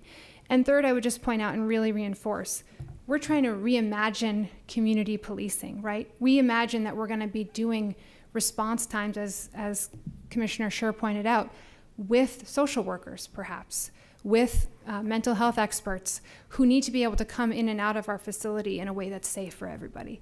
So those are just 3 key points relative to what we need for the space to accommodate. And 2 things I'd like to say in closing. 1, a real debt of gratitude is owed to our Department of Public Works, to Peter Rice and Joe Almeida, who have put Band-Aid after Band-Aid on the current facility we're in to try to keep it as healthy as possible, to have our men and women in uniform in the space we currently occupy. We could not physically be there were it not for the investments and efforts made over the last few years to keep the space moving in a direction that it's currently moving. But as I know, will attest, it's not adequate to do what we needed to do moving forward. And finally, the thing that keeps me up at night is knowing we need to fill a pipeline of dedicated, highly qualified officers. As Commissioner Coyle mentioned, we have had lots of interviews recently with people nearing retirement and choosing retirement. We've got to attract the best and brightest into our community to ensure that we can continue to do the kind of policing this community expects and demands. We need a facility to accommodate that. We need training facilities that can make it possible for us to train officers to respond the way we expect them to respond and want them to be able to respond. And we need to have a space that reflects our commitment as a community to public safety. So I thank you for your vote tonight. I hope it will be in the affirmative and that we can get this ball rolling. And we look forward to hosting you in the department soon. Thank you, Commissioner Shaheen. Any other public comment? We have one person on Zoom. Patricia Bagley, Pat Bagley, would you please state your name and address for the record? We'll move you off of mute. Yes, Patricia Bagley, 213 Pleasant Street. I would just like to give my full support to this moving forward with this bonding. It is so long overdue. Like the assistant mayor, I toured the facility back when Bob Murner was the chief. And the current chief was gracious enough to give me a tour of the facility. I was appalled. They were in the middle of mold remediation even then. Things were hanging from the ceiling. There were only certain areas where you could walk and you had to be really careful. I couldn't even imagine working there, let alone expecting the people who put their lives on the line every single day for us, expecting them to work there, to think straight. It's not like we're doing them a favor to do this, to move forward with this. This is long overdue. We're not doing them a favor. We're so far behind in giving them what they need to actually do their jobs in the best way possible. We have a great police force now, and I would like to keep them happy, and it benefits all of us. I remember when I walked through there, I remember thinking if I were a female officer, I could not take a shower in this place. It was so disgusting. And I'm sure it's been improved thanks to Peter and Joe working on the facility. But it's just hard. It's just not comprehensible that we've expected our police force to work under these conditions for as long as they have. So thank you for moving forward with this, which I believe you will do, and the whole community will benefit from it. Thank you. Thank you, Patricia. No more hands on Zoom. With that, I will, why don't we put a motion, the sample motion being moved to adopt the resolution as presented? So moved. Second? Are there any additional council questions? Councilor Cook? Thank you, Mayor. I actually have a comment. That's okay. Those are, it said end deliberations. We'll put that under the broad term of public deliberation. Thank you. I truly value our law enforcement here in Portsmouth. I have a brother who was a law enforcement officer, sheriff's deputy for many years. I know that that's a hard job. And I know that you need the best working conditions to do it. This process tonight is the start of a long process. And we're just being asked to approve the bond tonight. But I'm hoping that we can bring the community into this process, and we need to be very deliberate about that. Because whenever the council has to make decisions about spending a large amount of money that is going to have a huge impact on our taxpayers, we have to make sure that they understand the reasoning, that they are excited about spending that money on this particular project, because it sometimes means that we're weighing this against other projects as well in the city. So, you know, when you're looking at bonding a potential new facility or rehabilitation of an existing facility, either way, and you're looking at a bond that is 20 to 30 years, that has a huge impact on capital improvements for that duration of time. So these are very difficult decisions, I think, for the City Council, and we truly need a lot of public input, and we need to make sure that they see the needs assessment, that we see where we are, and then we move on, and that we follow this critical process. I know that the Police Commission is going to do that. and work really closely with the council in that process. I would just ask that we are mindful as a council and that we make sure that we bring this back to the council repeatedly at several stages in this time frame, so that we make sure that the residents who maybe missed a police commission meeting see it here at City Council. Thank you, Councilor Cook. Councilor Blaylock? Thank you, Your Honor. I just like my grandfather, when he was a city councilor and editor of the Portsmouth Herald, was very supportive of the Portsmouth Police Department, as was my father when he was mayor of Portsmouth, City of Portsmouth. I remember it was brought up to lower the budget for the police department, and my father said, "Well, if it's working, why are we fixing it?" And if anything, now I want to be as supportive as I can of the police department, especially with all the changes that we've had in our society lately, with all the mental health issues. I see that coaching kids at the football field, on the baseball field. So I think I would want to be supportive of the police department as much as possible.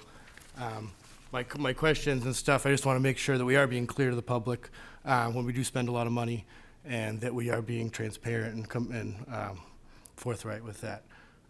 But yeah, I want to thank you for all that you do. Thank you.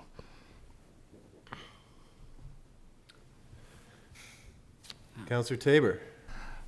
I just wanted to add from my own perspective, having run an organization that was in a building that was too small, too cramped,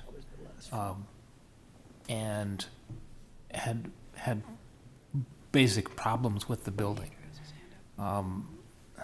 When I ran Seacoast Media Group, we swallowed hard and built a new building, and it was very expensive. But it was transformational for us as an organization.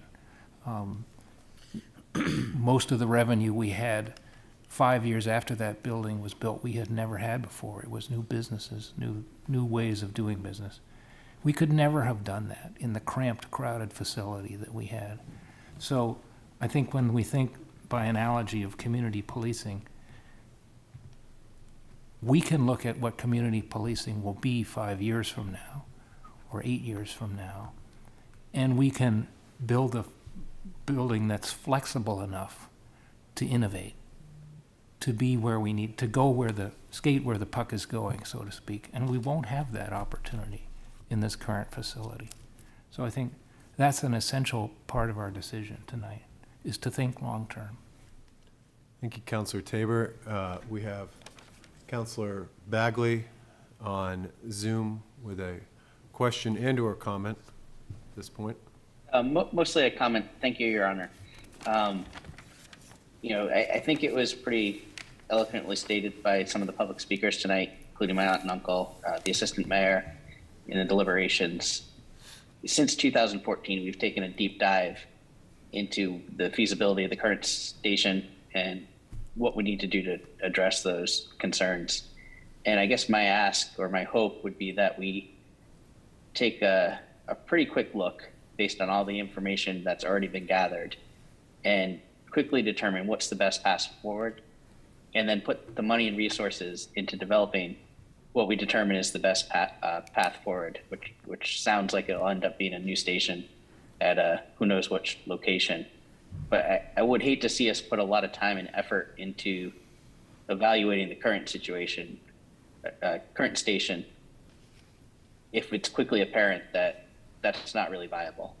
And everything I've seen and heard tonight tells me that that's probably what we're going to find. So I hope we move quickly, but I hope we are judicious with the taxpayer funds for this study, and we quickly determine what's feasible, and then we focus the study on what's feasible and don't spend a lot of time on avenues that aren't going to be productive. Thank you. Thank you, Councilor Bagley. Councilor Lombardi? Now, I would second what Councilor Bagley said. I think that it's pretty clear that this facility that you're in right now is inadequate, and I know that we've attempted to make it better for many years, and it isn't better. And I think it would be a mistake to try to mitigate that facility anymore. I think that probably, it's my opinion, that a new facility is probably the proper way to go. So the sooner that you can form those designs, discover those locations, the better off we'll be. Thank you, Councilor Lombardi. With that, I will just add a few comments, no questions. The role of government, why we choose to come together collectively, govern ourselves, is because there's advantages to that. One of those advantages is our collective safety, and I believe that is represented by the police here in Portsmouth. We are lucky in Portsmouth to have a police commission.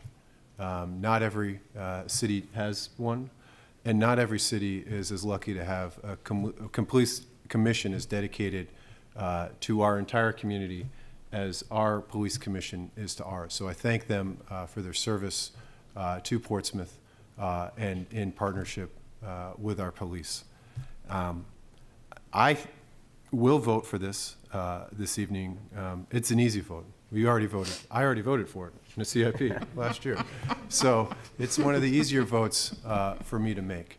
But I appreciate the effort that went into the presentation this evening and the effort that will go in to presenting this to the public.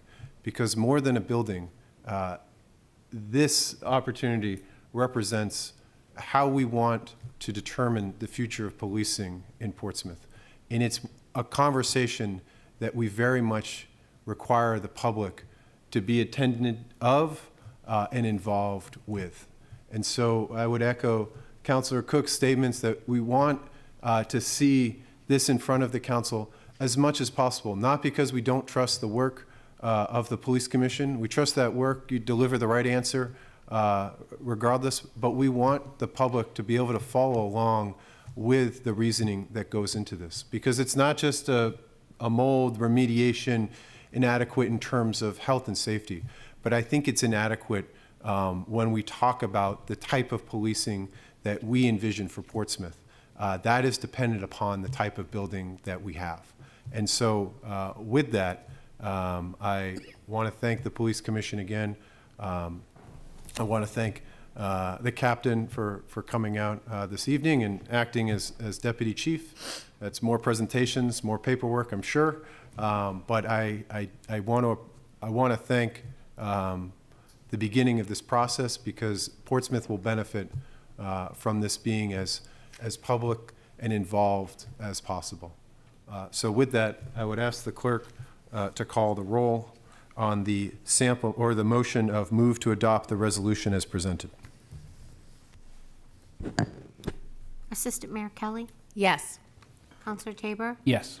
Councilor Denton, Yes. Councilor Moreau, Yes. Councilor Bagley, Yes. Councilor Lombardi, Yes. Councilor Blaylock, Yes. Councilor Cook, Yes. Mayor McEachran. Yes, Unanimous. thank you. Hopefully that helps with your interview tomorrow. Your Honor, while the police commission's still here, I want to suspend the rules to bring forward the same manager's item 11A3, which is in regards to Chief Newport's performance. Second? We'll need a roll call vote. Okay. Assistant Mayor Kelley, Yes. Councilor Tabor, Yes. Councilor Denton, Yes. Councilor Moreau, Yes. Councilor Bagley, Yes.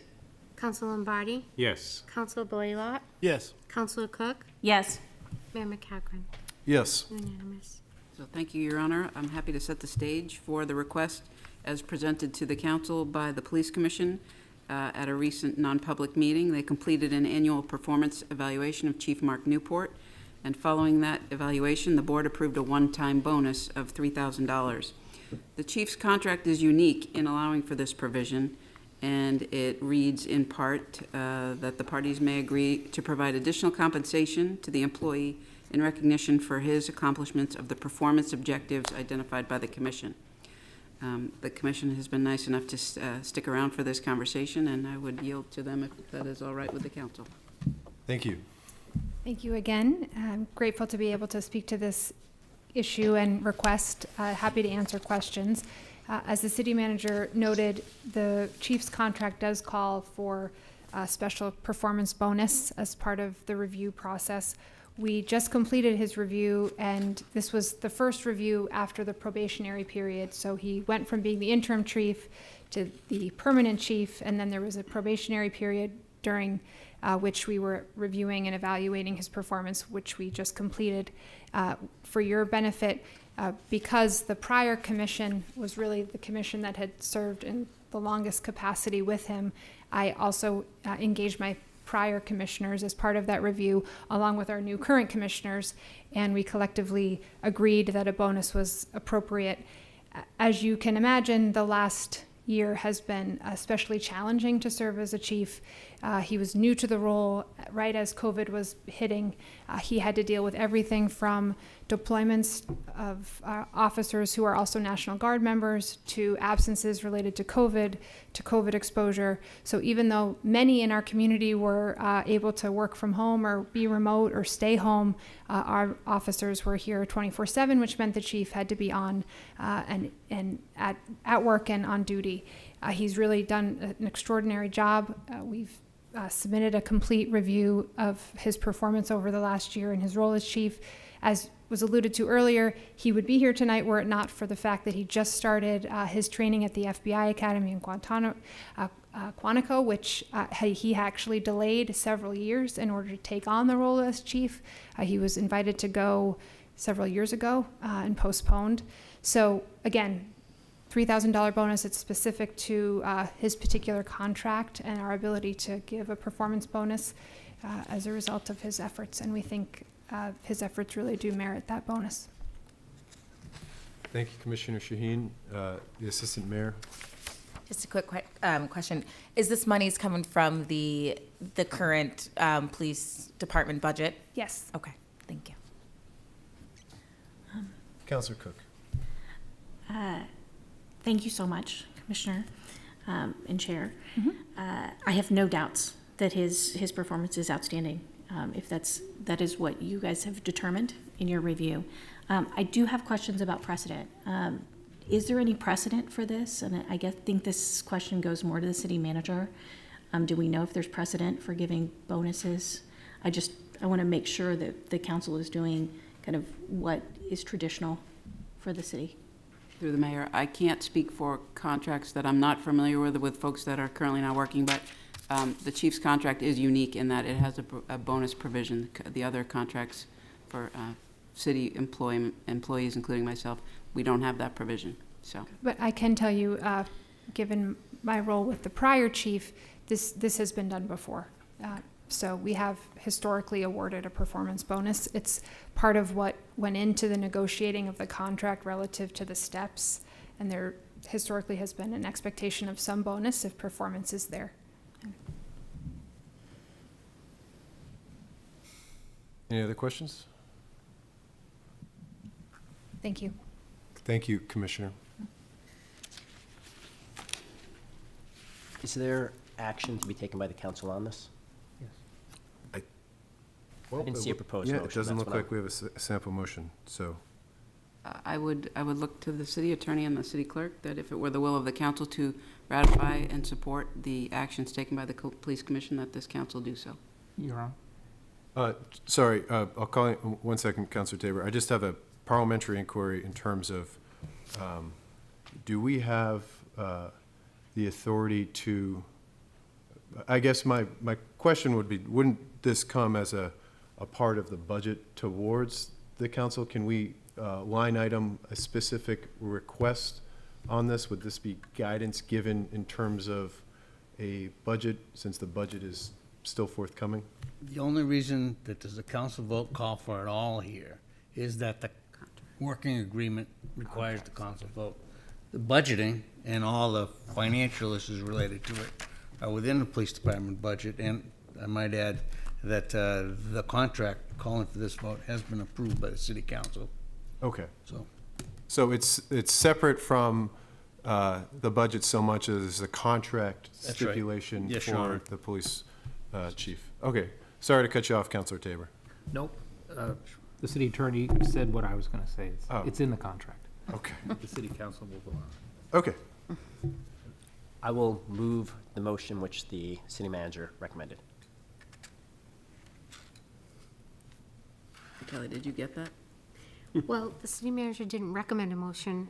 There is no motion, so I would suggest that I would assume that you are looking to approve the request of the police commission. Maybe restate it, Counselor Denton, or, I motion that the city council confirm the request for Chief Newport to receive the additional, or the $3,000 bonus Per the terms of his contract? per the maybe? terms of his Okay. contract. Thank you. Second.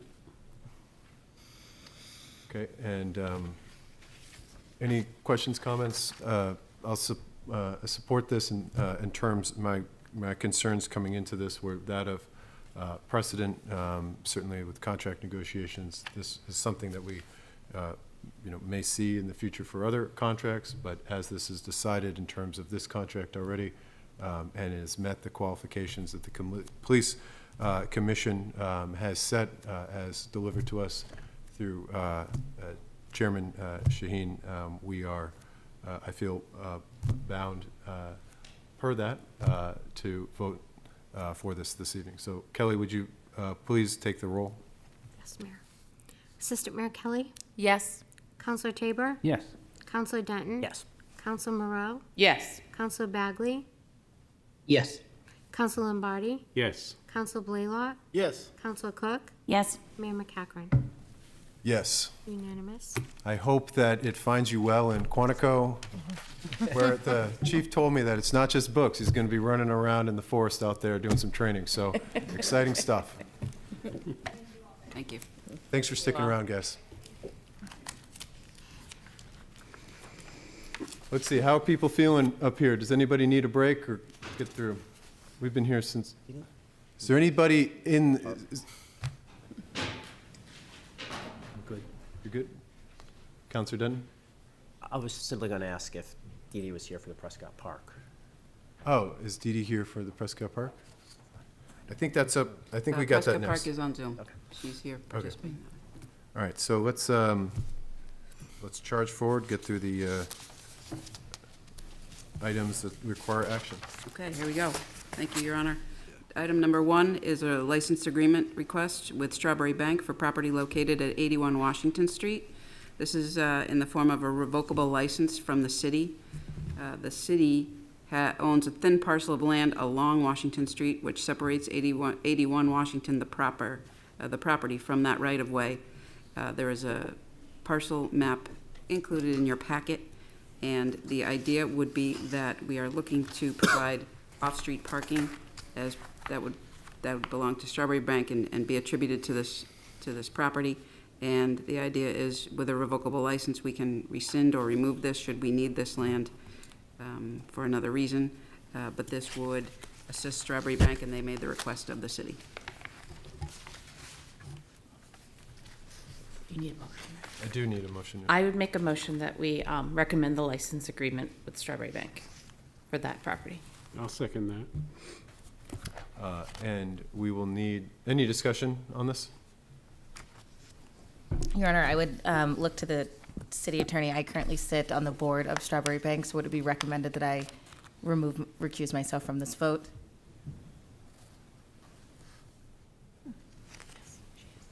Sorry, I currently sit on the board of Strawberry Bank. Would it be recommended that I recuse myself from this vote? will this vote place money into your pocket or take it out of your pocket? Not of the nonprofit, no? Then you can vote. Thank you. All right, Kelley, would you please call the roll? Yes. Assistant Mayor Kelley? Yes. Counselor Tabor? Yes.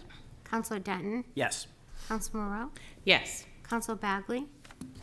Yes. Counselor Lombardi? Yes. Counselor Blaylock? Yes. Counselor Cook? Yes. Mayor McEachran? Yes. Unanimous. Thank you. Next up would be a request from Prescott Park Arts Festival to extend for 3 specific events outside of their typical season, which is from the date that school ends until the date that school resumes. They have 3 specific requests, and I can tell you that their executive director, Courtney Perkins, is on Zoom if anyone has any questions. But the 3 requests are as follows, and they're in your packet. The first would be a film in celebration of Juneteenth to be held Friday, June 10th, which would not be a school night, but does fall within the school calendar. There was a question as to why it might not have been able to be closer to Juneteenth, and the answer is that they will be in tech rehearsals for their musical at that time. So they're proposing 1 movie on Friday, June 10th. They're looking to have us acknowledge our approval of 1 concert of a singer-songwriter and not a band without an opening act on Thursday, June 16th at 7 p.m. to wrap up between 9 and 9:30. And it was acknowledged that when this was contemplated, that June 16th should have been the last day of school, but there has since been a snow day, and that's why we're calling attention to this request. And the third request involves another concert on Labor Day itself by a singer-songwriter, not a band, and no opening act, again from 7 p. to 9 to 9:30 p. And this would be technically a school night because school is back in session.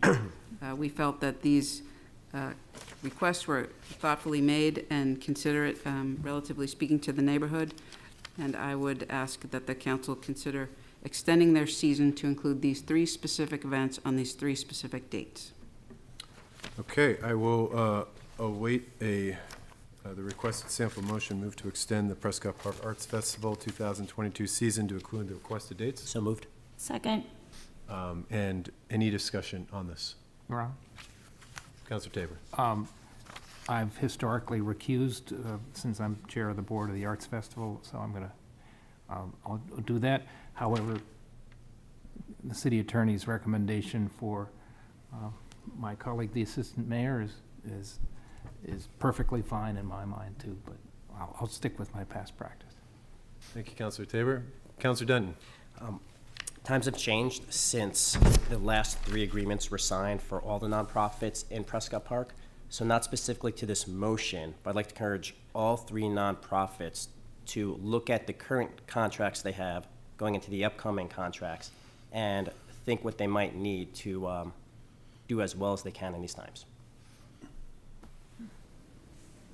Councilor, nope. Well, I will be supporting this. I feel as though there's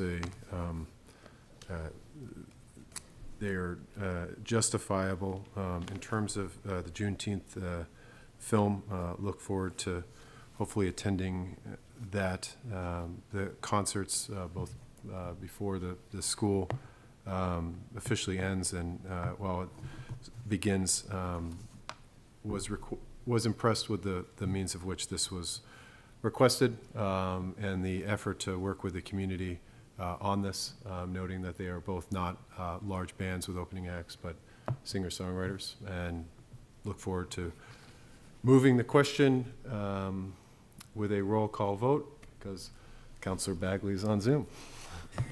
Assistant Mayor Kelley, Yes. Counselor Tabor, Abstain. okay. Counselor Denton, Yes. Counselor Moreau, Yes. Counselor Bagley, Yes. Counselor Lombardi, Yes. Counselor Blaylock, Yes. Counselor Cook, Yes. Mayor McEachran, Yes. 1 abstention, otherwise 8-0. Moving on, Your Honor, to number 4, under City Manager action items, would be the Union Cemetery listing on the State Register of Historic Places. The city has the opportunity to list this cemetery on Maplewood Avenue on the state's Register of Historic Places.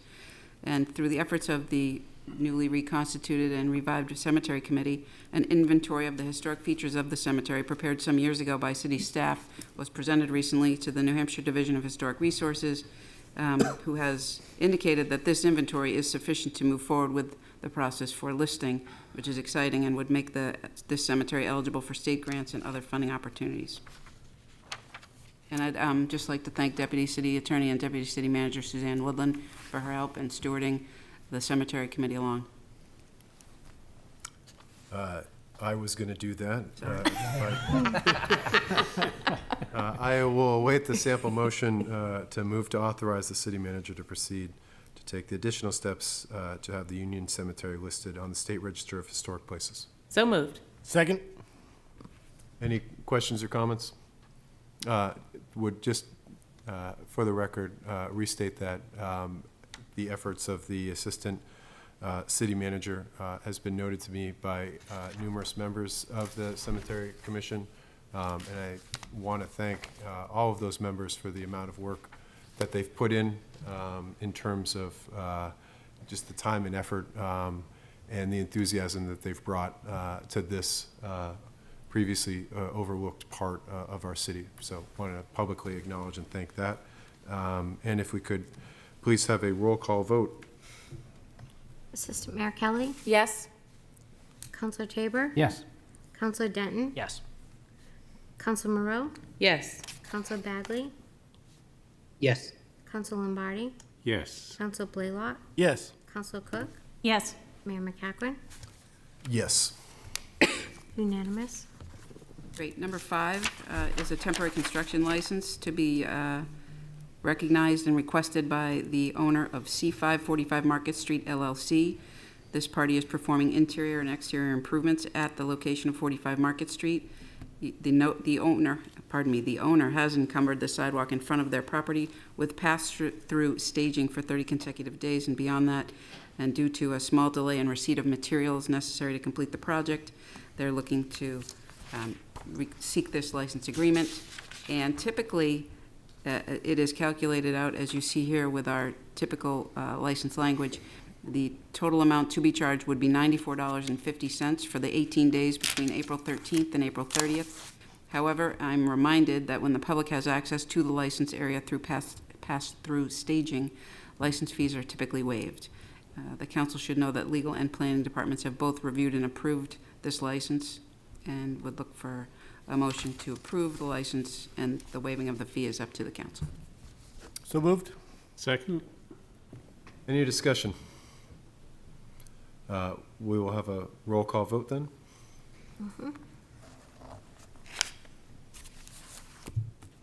Assistant Mayor Kelley, Yes. Counselor Tabor, Yes. Counselor Denton, Yes. Counselor Moreau, Yes. Counselor Bagley, Yes. Counselor Lombardi, Yes. Counselor Blaylock, Yes. Counselor Cook, Yes. Mayor McEachran, Yes.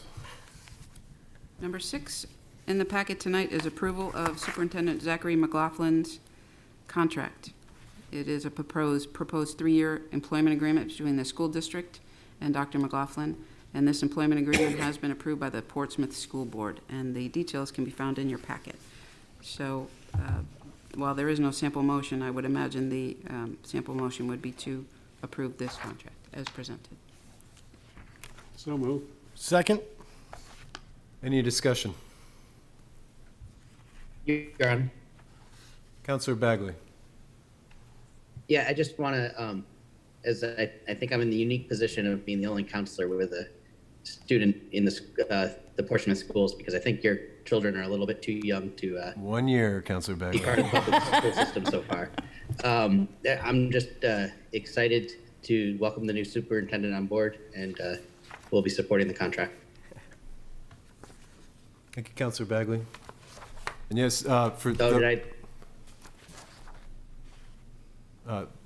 thank you, Counselor Bagley. For those that are tuning in for the first time on contracts in terms of employment agreements, although the school board selects them, they come before the council for approval, and that is the case with this. So I will we have the motion, move to a roll call vote. Assistant Mayor Kelley, Yes. Counselor Tabor, Yes. Counselor Denton, Yes. Counselor Moreau, Yes. Counselor Bagley, Yes. Counselor Lombardi, Yes. Counselor Blaylock, Yes. Counselor Cook, Yes. Mayor McEachran, Yes. unanimous. Number 7 under my name is a verbal update on McIntyre redevelopment project, and I'd like to turn it over to Mayor McEachran. Thank you, City Manager Kennard. This is, the update is that we will have a public meeting, and we will schedule that for Wednesday, and due to HDC, we will schedule that for 5:30. 5:30. And I was looking to Karen, so she probably could have given the update. But we'll have opportunity for public comment, as well as any information that we will be deliberating, certainly 24 hours before that meeting. So Thank you. that is the update. Thank you. Number 8, under my name, would be a request to schedule a public hearing on April 18th at the next regularly scheduled City Council meeting to accept the second tranche of American Rescue Plan Act funds as anticipated to arrive in May, similar to how the first tranche arrived in May of '21. So, as mentioned in the packet, the first tranche in the amount of $6,441,000 was received in May and publicly accepted by a public hearing by the City Council on June 21st, 2021. As we know, we are set to receive the second tranche in the same amount of $6.44 million. We are looking to be proactive and schedule a public hearing to formally accept these funds so that we can move through the process with the council.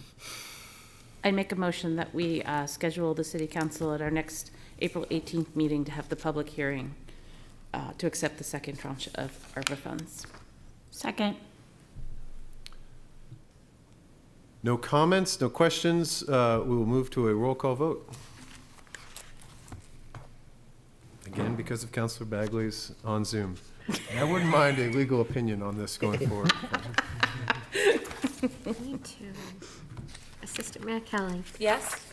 Counselor Tabor. Yes. Counselor Denton. Yes. Counselor Moreau. Yes. Counselor Bagley. Yes. Counselor Lombardi.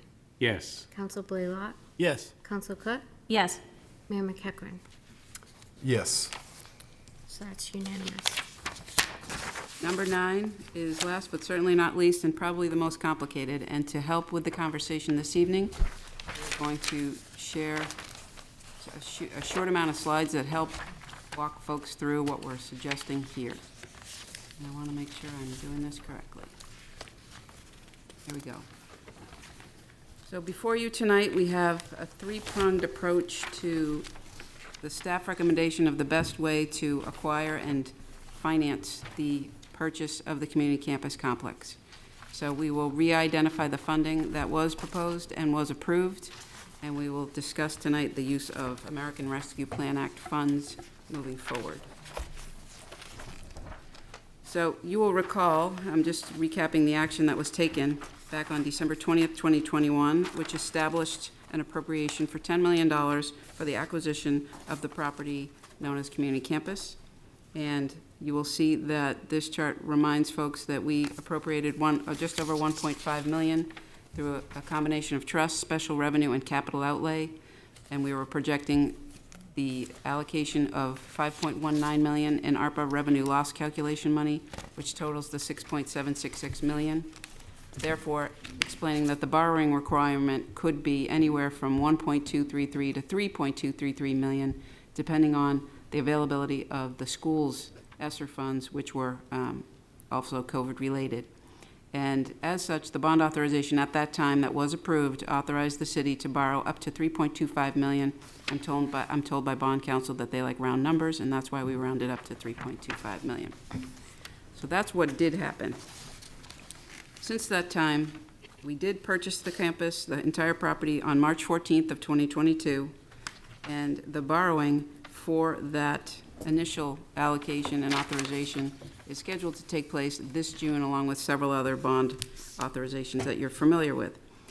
In the intervening time between December 20th and essentially now, the federal government circulated a draft and then released the 400-page final rule document that spoke to how ARPA funds could be used relative to any way that cities and towns wanted to allocate those funds, and specifically to the purchase and use of real estate.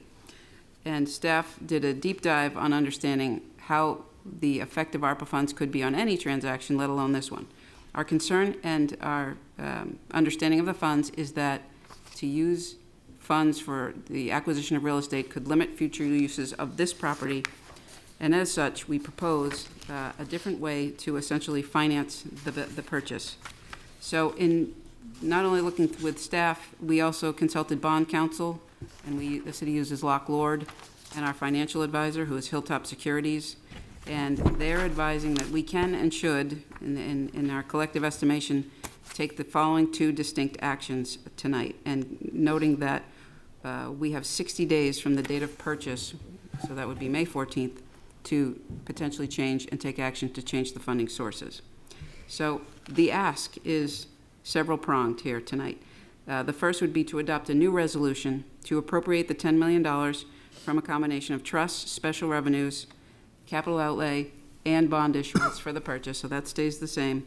But we're looking to increase the borrowing authorization from the $3.25 million that was authorized in December up to $8.423 million for the purchase of the campus, and to rescind that resolutions which utilized and laid out the specific use of ARPA funding for the purchase of the campus. We would then immediately want the council to adopt a second resolution which would appropriate $5.26 million from ARPA funds for ARPA-eligible projects that we had previously planned to bond for and had gotten authorization for. And so that second resolution would seek to rescind the borrowing authorizations for the four projects that you see in the box below, and I know it's slightly hard to read. But those projects are currently scheduled to be part of that June bond authorization and issuance, and have been deemed to be ARPA-eligible expenses. So that was all very confusing. I'm hoping the next slide makes it a lot less confusing. So bear with me a second while I walk you through this. So the reduction in the original community campus bond authorization would take away $3.25 million in borrowing. That represents savings. I'm going to go back and forth from the left column to the right, to bear with me on that as well. So if we don't use $3.25 million in bond, we save $32,500 in what we were pledging and projecting to be the interest-only bond anticipation note payment. We then seek a reduction in authorized debt of the $5.26 million in items we know to be ARPA eligible. That would save an additional $473,400 in FY23 in permanent financing costs, and that assumes a 4% interest rate on the bond. The third line speaks to issuing that large bond anticipation note of $8.423 million. And on the right, you'll see our interest-only bond anticipation note payment reflected, assuming an interest rate of 1.5%, because bands or bond anticipation notes typically have much lower rates of interest. So we're doing a ban or a bond anticipation note for two reasons. The lower interest rate, which I just mentioned, and it does give us 2 years to make a final determination on how best to permanently finance the purchase of the campus and the property. So net change in the FY23 budget would mean that we would effectively borrow $86,000 less overall, and that would save us next year $379,000, round up to $380,000 in projected debt payments. So this is a bit of reiterating what we'd asked the council to do. Tonight, we're asking for three things. We would ask to schedule a public hearing on April 18th to vote for the new resolution, which would appropriate $10 million, as it did before, to identify funding sources and to rescind that December resolution. The second vote would be, and we have to take three distinctive votes. The second would be to schedule an April 18th public hearing and a second resolution that would appropriate $5.26 million from ARPA funds for the identified projects, and to rescind that prior bonding resolution for that same amount. And to do that within the confines of ARPA, we are asking for a third vote, which would schedule a listening session on April 11th, which would be a week from tonight, as a special meeting on the use of ARPA funds for the purposes outlined in these resolutions. Thanks for listening to me. Thank you, City Manager. Would we, let's put a motion on the floor, and then we'll take questions to speak to it. Councilor Cook? I move to schedule a public hearing for April 18th, 2022, and a vote for the new resolution to appropriate the $10 million for the purchase of community campus, identify the funding sources of trust funds, special revenue funds, capital outlay, and borrowing authorization of $8,423,820.70, and rescind Resolution 26-2021 from December 20th, 2021. Second.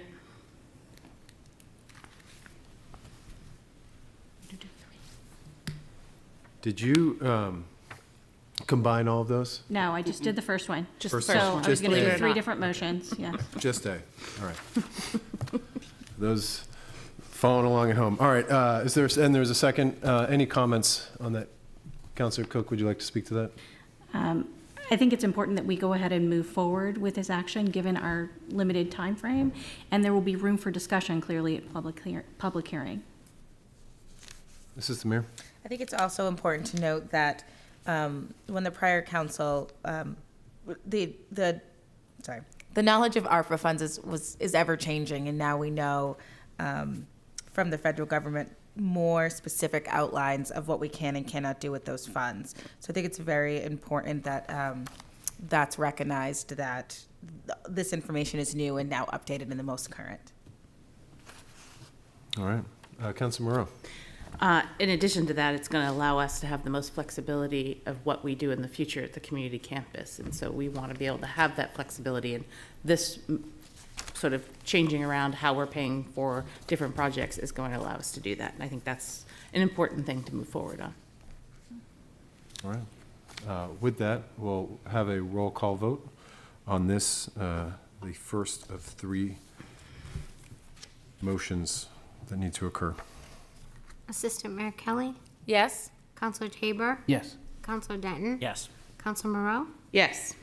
Counselor Bagley, Yes. Counselor Lombardi, Yes. Counselor Blaylock, Yes. Counselor Cook, Yes. Counselor McEachran, Yes. Next, I'll await a motion on B. Counselor Lombardi? I was going to make the motion. I move to schedule for April 18th, 2022, public hearing and vote for a second resolution that would appropriate $5,260,000 from ARPA funds for the identified projects, and rescind the prior bonding resolutions of $5,260,000, period. Second.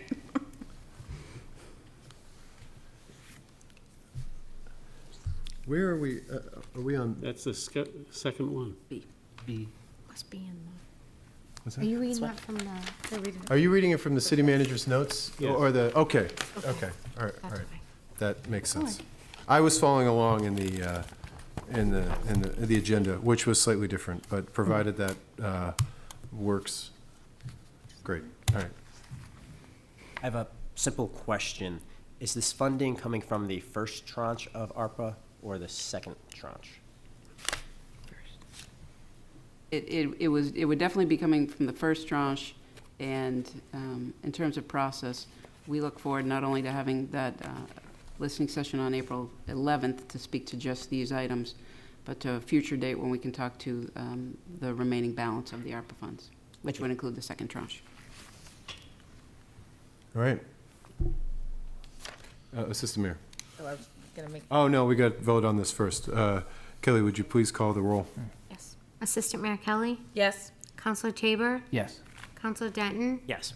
Counselor Moreau, Yes. Counselor Bagley, Yes. Counselor Lombardi, Yes. Counselor Blaylock, Yes.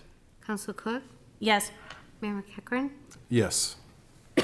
unanimous. All right, and finally, I look forward to a motion that a listening session relative to the use of the ARPA funds for the purposes outlined above be scheduled for April 11th, 2022.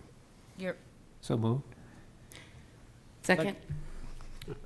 Any comments, Question. questions? Counselor What Monroe. time would our listening session be starting? That's a great question. And if the council were supportive of the session, we would poll the council on their availability. I just want to make sure I put it in my calendar. I would imagine it's at either 6:30 or 7, Okay. whatever the will of the council might be. I don't think we bump into any other meetings that evening. For the purposes of the good counselor's schedule, can we mark that as 7 PM in the motion? Can. Absolutely.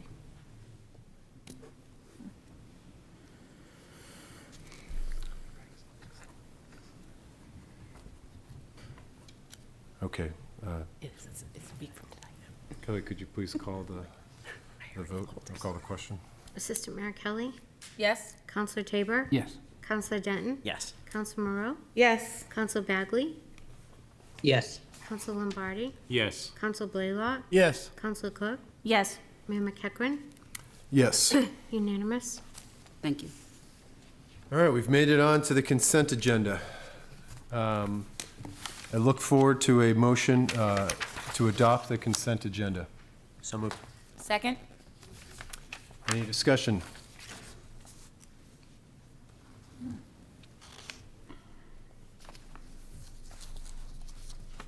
Kelley, can you please call the question? Yes, Mayor, thank you for being patient. Oh, yeah, yeah. Assistant Mayor Kelley, Yes. Counselor Tabor, Yes. Counselor Denton, Yes. Counselor Moreau, Yes. Counselor Bagley, Yes. Counselor Lombardi, Yes. Counselor Blaylock, Yes. Counselor Cook, Yes. Mayor McEachran, Yes. unanimous. In the calendar. Next up, we have email correspondence with a sample motion move to accept and place on file. So moved, Your Honor. Second? And when the good city clerk is ready, she will call the vote, call the question. Assistant Mayor Kelley, Yes. Counselor Tabor, Yes. Counselor Denton, Yes. Counselor Moreau, Yes. Counselor Bagley, Yes. Counselor Lombardi, Yes. Counselor Blaylock, Yes. Counselor Cook, Yes. Mayor McEachran, Yes. unanimous. Next, we have a letter from Perry and Kristen Silverstein regarding outdoor dining, as well as a letter from Michael Lewandowski of LaRue Kitchen requesting that the parking spaces that the city council eliminated to provide outdoor seating be returned as parking spaces. I will entertain a sample motion to move, to accept, and place on file. So moved. Second? Any questions, comments? Kelley, when you are ready, please call the question. Assistant Mayor Kelley, Yes. Counselor Tabor, Yes. Counselor Denton, Yes. Counselor Moreau, Yes. Counselor Bagley, Yes. Counselor Lombardi, Yes. Counselor Blaylock, Yes. Counselor Cook, Yes. Mayor McEachran, Yes.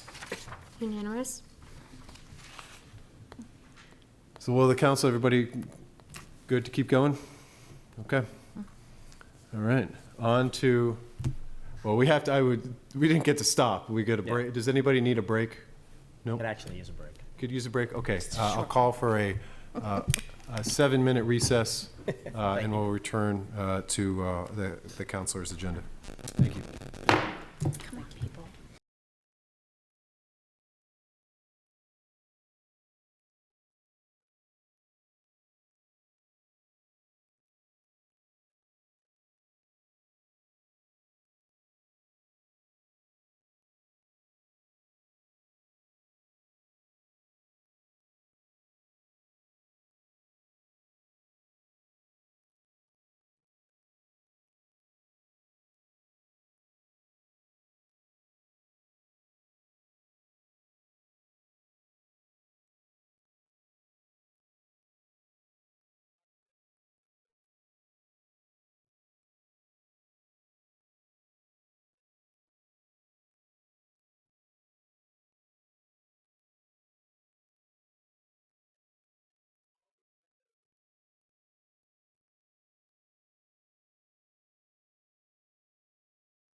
Kevin to sign. Totally forgot about that. And we'll Other things be on the mind. back He's on giving me the Wednesday, sign back back. next Monday. And we're back. All right. We're back. Thank you for humoring us in the intermission there. Under my name, I have a few items. One we already covered. The first is Love in Kilnerry. Steve Scott, one of the producers on this from Portsmouth, came to me with the request of a proclamation on Love in Kilnerry. It is a film that will be having its theatrical debut here in Portsmouth on the 9th. And for that, there is a proclamation that I plan to read that is in your packet on knowing Portsmouth as Kilnerry for the day. I think the Herald beat me to any story on that and stating that this is already done, but it's a proclamation that will be read on April 9th. And it was in response to just the awesome amount of work that went into the production of the film, but also how the filmmakers became entwined in our community, were put up in our houses, filmed at our restaurants, and generally called Portsmouth home. It's something that I think we're all proud of, and I look forward to joining the 7 p.m. Showing of that on this Saturday, April the 9th. Second, under my name was the recognition of John Leith, who we did recognize and was appreciative of that. Next up is appointments to be considered. No votes required here. First, the appointment of Lynn Vaccaro to the Conservation Commission, the appointment of Celeste Brooks to the Cemetery Committee, and the appointment of Jody Record to the Library Board of Trustees. You have their applications in the packet, and ask for you to review that before our next meeting. So that we can vote on, as we will, for the appointments to be voted. So first up is the reappointment of Rob Capone to the Cable and Television and Communications Commission, the appointment of Laura Lee Godfrey to the Sustainable Practices Blue Ribbon Committee, and the appointment of Alana Rook to the Arts and Nonprofits Blue Ribbon Committee. I would await a motion to make those appointments. So moved. Second? Any comments? No, I very much thank these members of our community for putting themselves forward for this service of our community, and I will be voting in the affirmative. Kelley, will you please call the roll, or call the question? I know I keep saying roll. It's okay. Assistant Mayor Kelley, Yes. Counselor Tabor, Yes. Counselor Denton, Yes. Counselor Moreau, Yes. Counselor Bagley, Yes. Counselor Lombardi, Yes. Counselor Blaylock, Yes. Counselor Cook, Yes. Mayor McEachran, Yes. unanimous. And then next up, we are on to the city council members. Agenda first A, Counselor Denton and Counselor Lombardi. Thank you, Your Honor. I'm going to make the motion, which is in front of you, for a report back on the costs associated with waiving the following non-resident daily fees for military, military dependents, veterans, and veteran caregivers: $2 for children and $4 for adults to use Pierce Island outdoor pool, $10 for kayaks, canoes, and any other non-motorized watercraft to use Pierce Island boat launch, and $20 for motorized watercraft, jet skis, and/or sailboats to use the Pierce Island boat launch. There's a second, I'll speak to that. I'll second it. So to be clear, this is for a report back. I'm not sure what the costs will be for this, but I did reach out to the Kittery school system, and there's currently 147 students that are military dependents in the town of Kittery alone. The town of Kittery does not have a pool, nor does the shipyard. So the closest pool obviously would be the one that they could see almost every day. It's $2 for non-residents to currently use that pool. The shipyard does have a splash pad for kids to play, but a lot of military kids don't live there, so they then have to go through security to go play. It'd be far easier just to come use ours. The same is for almost everything else listed here. And again, this is for a report back. Whether we decide just to allow military and military dependents to use the pool, or if we would allow other things under this, like them being able to launch kayaks for free, or veterans and their dependents being able to use the jet skis or whatever else for free. That could all wait to see what the costs for this might be. And thank you for considering. Thank you, Councilor Denton. Councilor Lombardi. Yes, thank you, Mayor. My concern with this, personally, is that the breadth of it and the impact on the fees. And so I'm glad that it's a motion to study, and I think that there is some merit to it, but I also wonder about the scope of it. Thanks, Councilor Lombardi. Well, with that, I do think that it's a study, and fees are there certainly on a revenue generation standpoint, but sometimes also from a resource allocation standpoint. So we'll be interested in that, but that is covered in this, and look forward to reviewing that report back at a future date. Oh, does Councilor Bagley have his hand up? He does. He's holding his fist. I can't see that sometimes, but yeah. Councilor Bagley.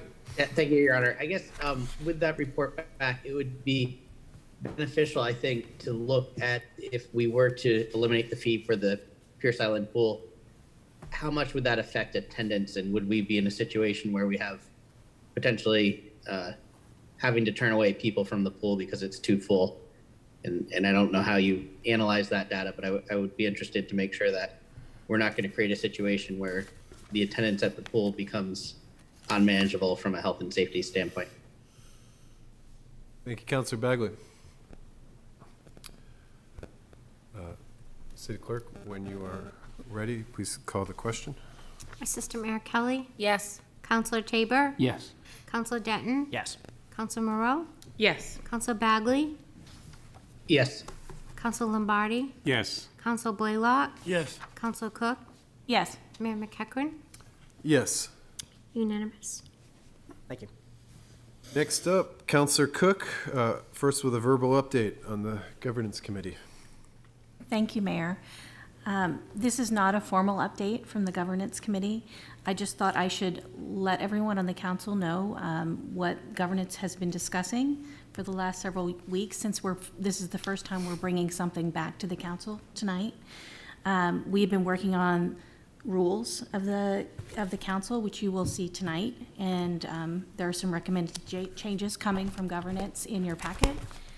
We've also been discussing the ethics ordinance, and we are continuing discussions on that. We may have some additional rules changes as well that we recommend, but that isn't determined yet. And then the governance committee is also moving on to discussion of committee structure and the charter review process.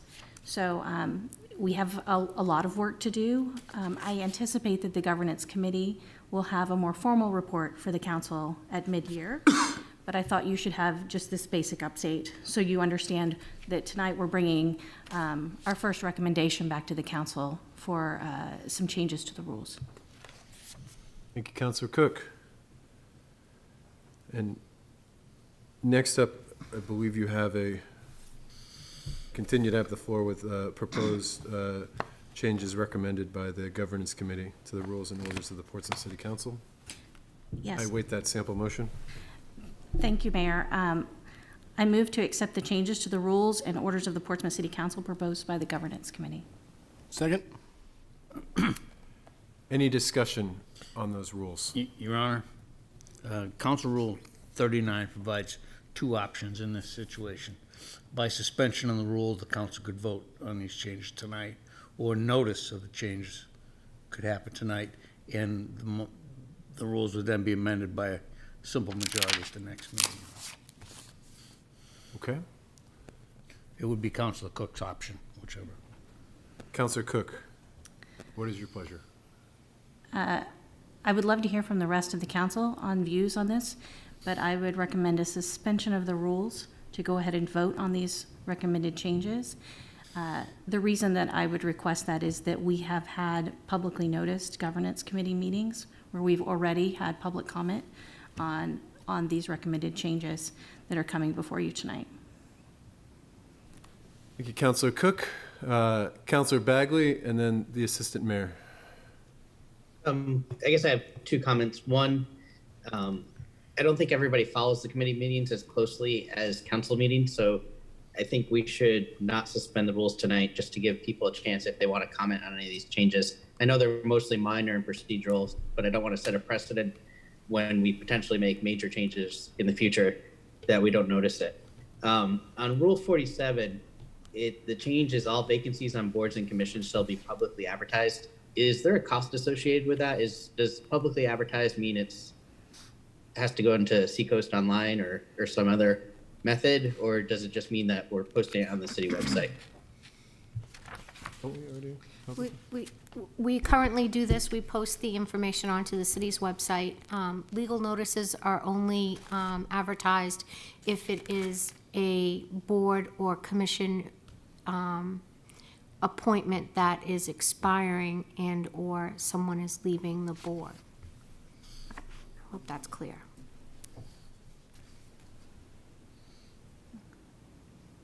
Your Honor, if I could clarify that question. Certainly. Do we expect that this will be more expensive to the city, this change? No. Thank you. Assistant Mayor, sorry. Thank you, Your Honor. I would also publicly state that I think that we should notice this. Much to Councillor Bagley's point is that, and the work of the Governance Committee has been amazing. I've watched all of the meetings. It is dedicated. It is long, hard, tedious things. And so I thank the councillors who have taken on that task. And I also thank the public who have been involved in the public dialogue within that. I do think, though, that these meetings hold a broader audience.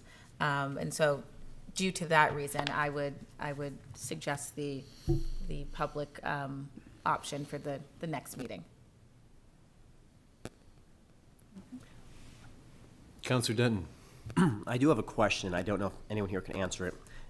When we initially adopted the rules, was there a gap in time where they were first reviewed and then voted on at the following meeting? Or was it simply we saw them and voted on them? Anyone recalls? The normal process is that at the beginning of each council session, the council adopts the rules which had been in effect at the previous council. Mm-hmm. So I'm actually aligned with Councilor Cook on this. I prefer to vote on these tonight because there aren't huge changes and they could still be changed, which is ongoing.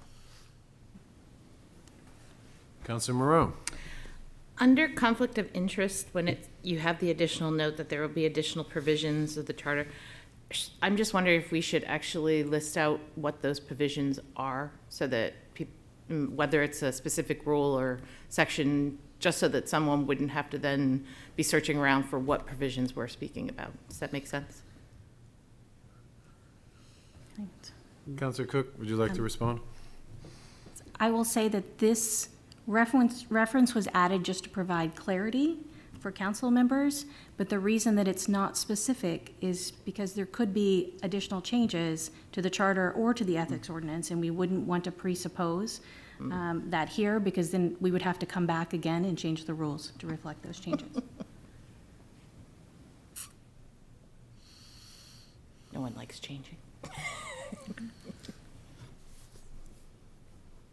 Any other questions? And has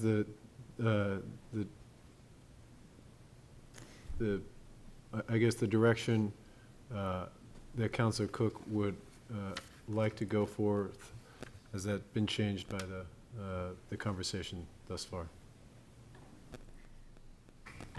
Thank you, Mayor. I would say that the reason that I went ahead and put the motion in for tonight was that in the past, when we had adopted rules for the council or any changes to rules, they were just publicly noticed, like everything else in the packet, the Friday before the council meeting, and then we adopted them the following Monday.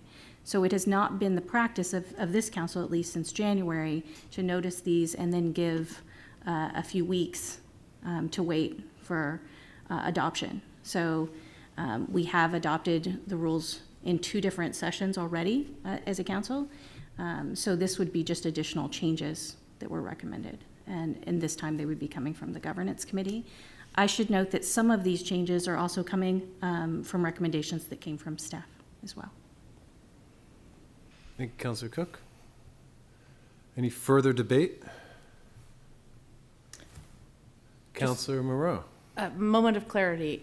Is our motion right now just to suspend the rules or to? I believe it is. Yes. Okay, thank you. I got lost. So with that, we will have a roll call vote to suspend the rules. Assistant Mayor Kelley, No. Counselor Tabor, Yes. Counselor Denton, Yes. Counselor Moreau, Yes. Counselor Bagley, No. Counselor Lombardi, Yes. Counselor Blaylock, Yes. Counselor Cook, Yes. Mayor McEachran. No. Motion passes 6-3. And that is that carries the day, right? With 6 No, to 2. Your Honor, it means that the rules are now Yep. suspended, and there can be a motion to adopt the amendments. I await a motion. I make a motion to adopt the rules. Second? Any further discussion on any of the rules? Councillor Tabor. Yes. We didn't have the city attorney with us, but I did want to ask regarding public dialogue. In the past, I know there was public dialogue in which the whole council was involved, and residents could ask questions of us, and we would respond in a dialogue. But I think we've been given some guidance that we can only have 3 counselors do that, because we'd have, there's no way to keep minutes necessarily if you have the whole council. And so I just wanted to get the city's attorney's opinion on that. I thought there was benefit when all 9 counselors could engage with citizens, when we did that in the past. On the other hand, we have to abide by the RSAs. So are we required to not have a quorum for a public dialogue? A public, if you do not have a quorum of councilors, it does not trigger the right to know law requirements of notice, minutes, et cetera.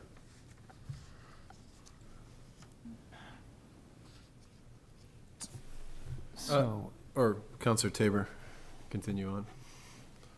so, if it were properly noticed, for example, if all 9 of the counselors were engaged in question and answer with residents,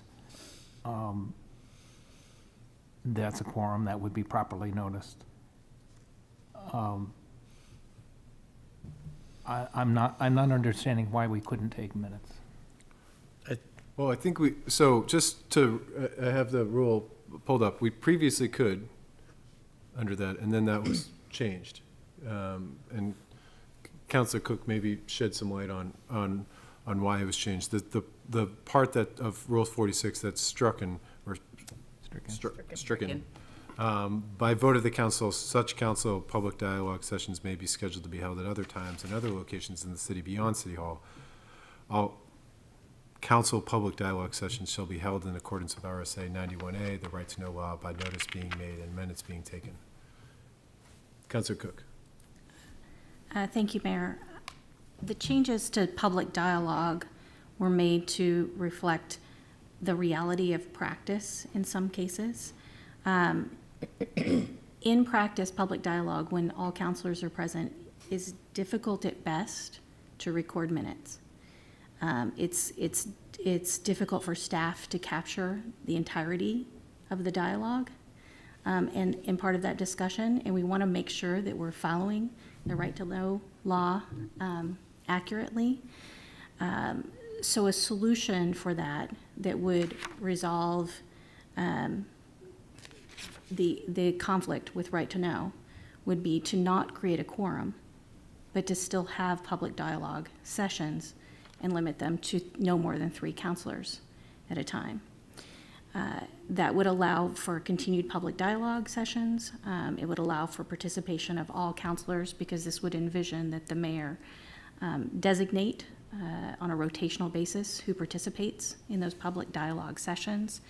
And it would also remove some of we had some complaints about minutes not being accurate or not being an accurate reflection of what occurred in public dialogue. It would remove that burden from the council. Thank you, Councilor Cook. Councilor Denton. Having been on the council when public dialogue was first created, and then essentially being one the council when public dialogue ended due to the pandemic, I could speak to this wholeheartedly. It was incredibly difficult for staff, for the councilors, and for the public to get a benefit from it, where we would sit here and half the council would go in this corner, half the council would go in that corner. There would be topics assigned sometimes. The mayor would kind of float back and forth. The city manager would have to pick where, at that point, he was going to go. And we would try to have the clerk at one table, the deputy clerk at the other table. And it was incredibly hectic, and it didn't meet the purpose, because the original purpose of public dialogue was to give people the chance to interact, not on camera. Because sometimes people don't feel comfortable being on camera, but what we quickly learned is people wanted to be on camera who were there because they wanted to make sure that what they said was recorded correctly in the minutes, and it just didn't work well.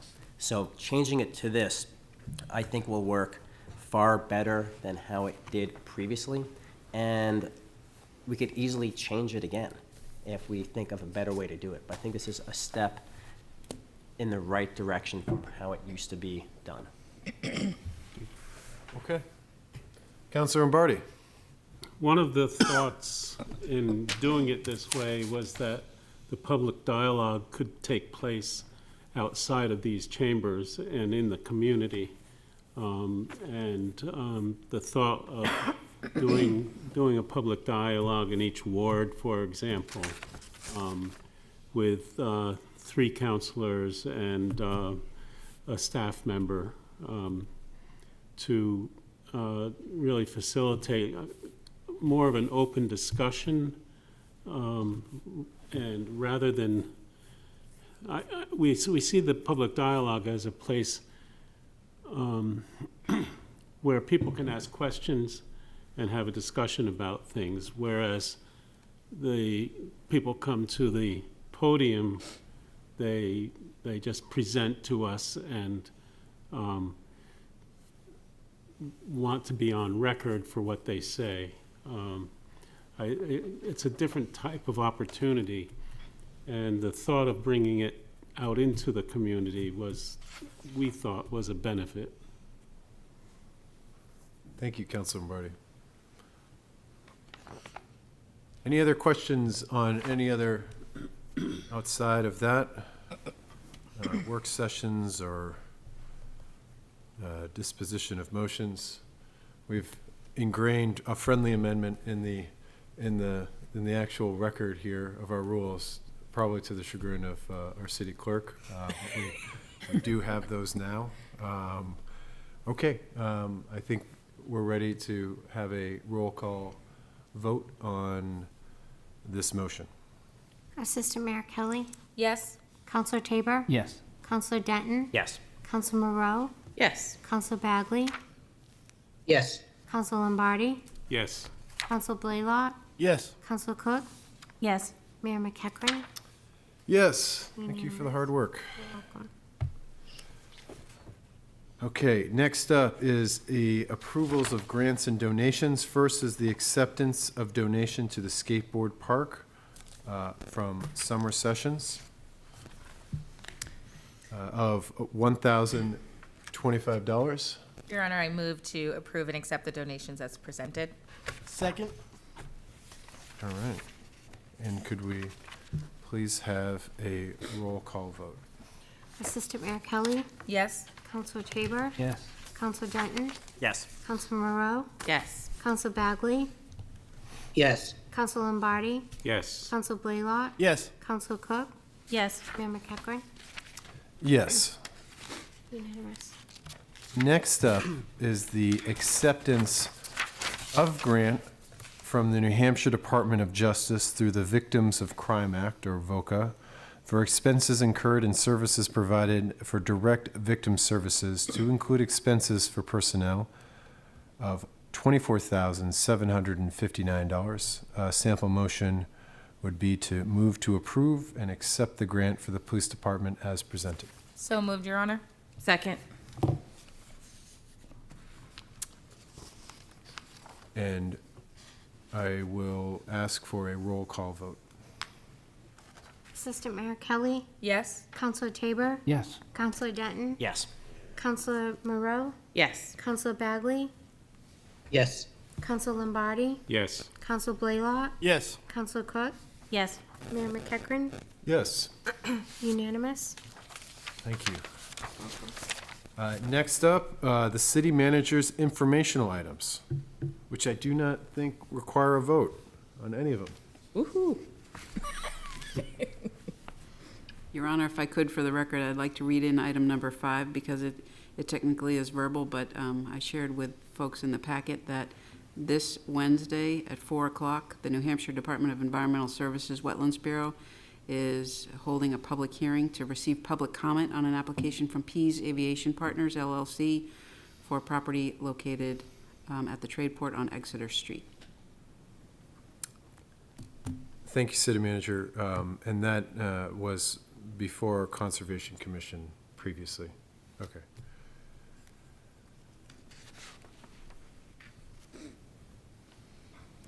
Anything under miscellaneous or any questions on the informational items of the City Manager?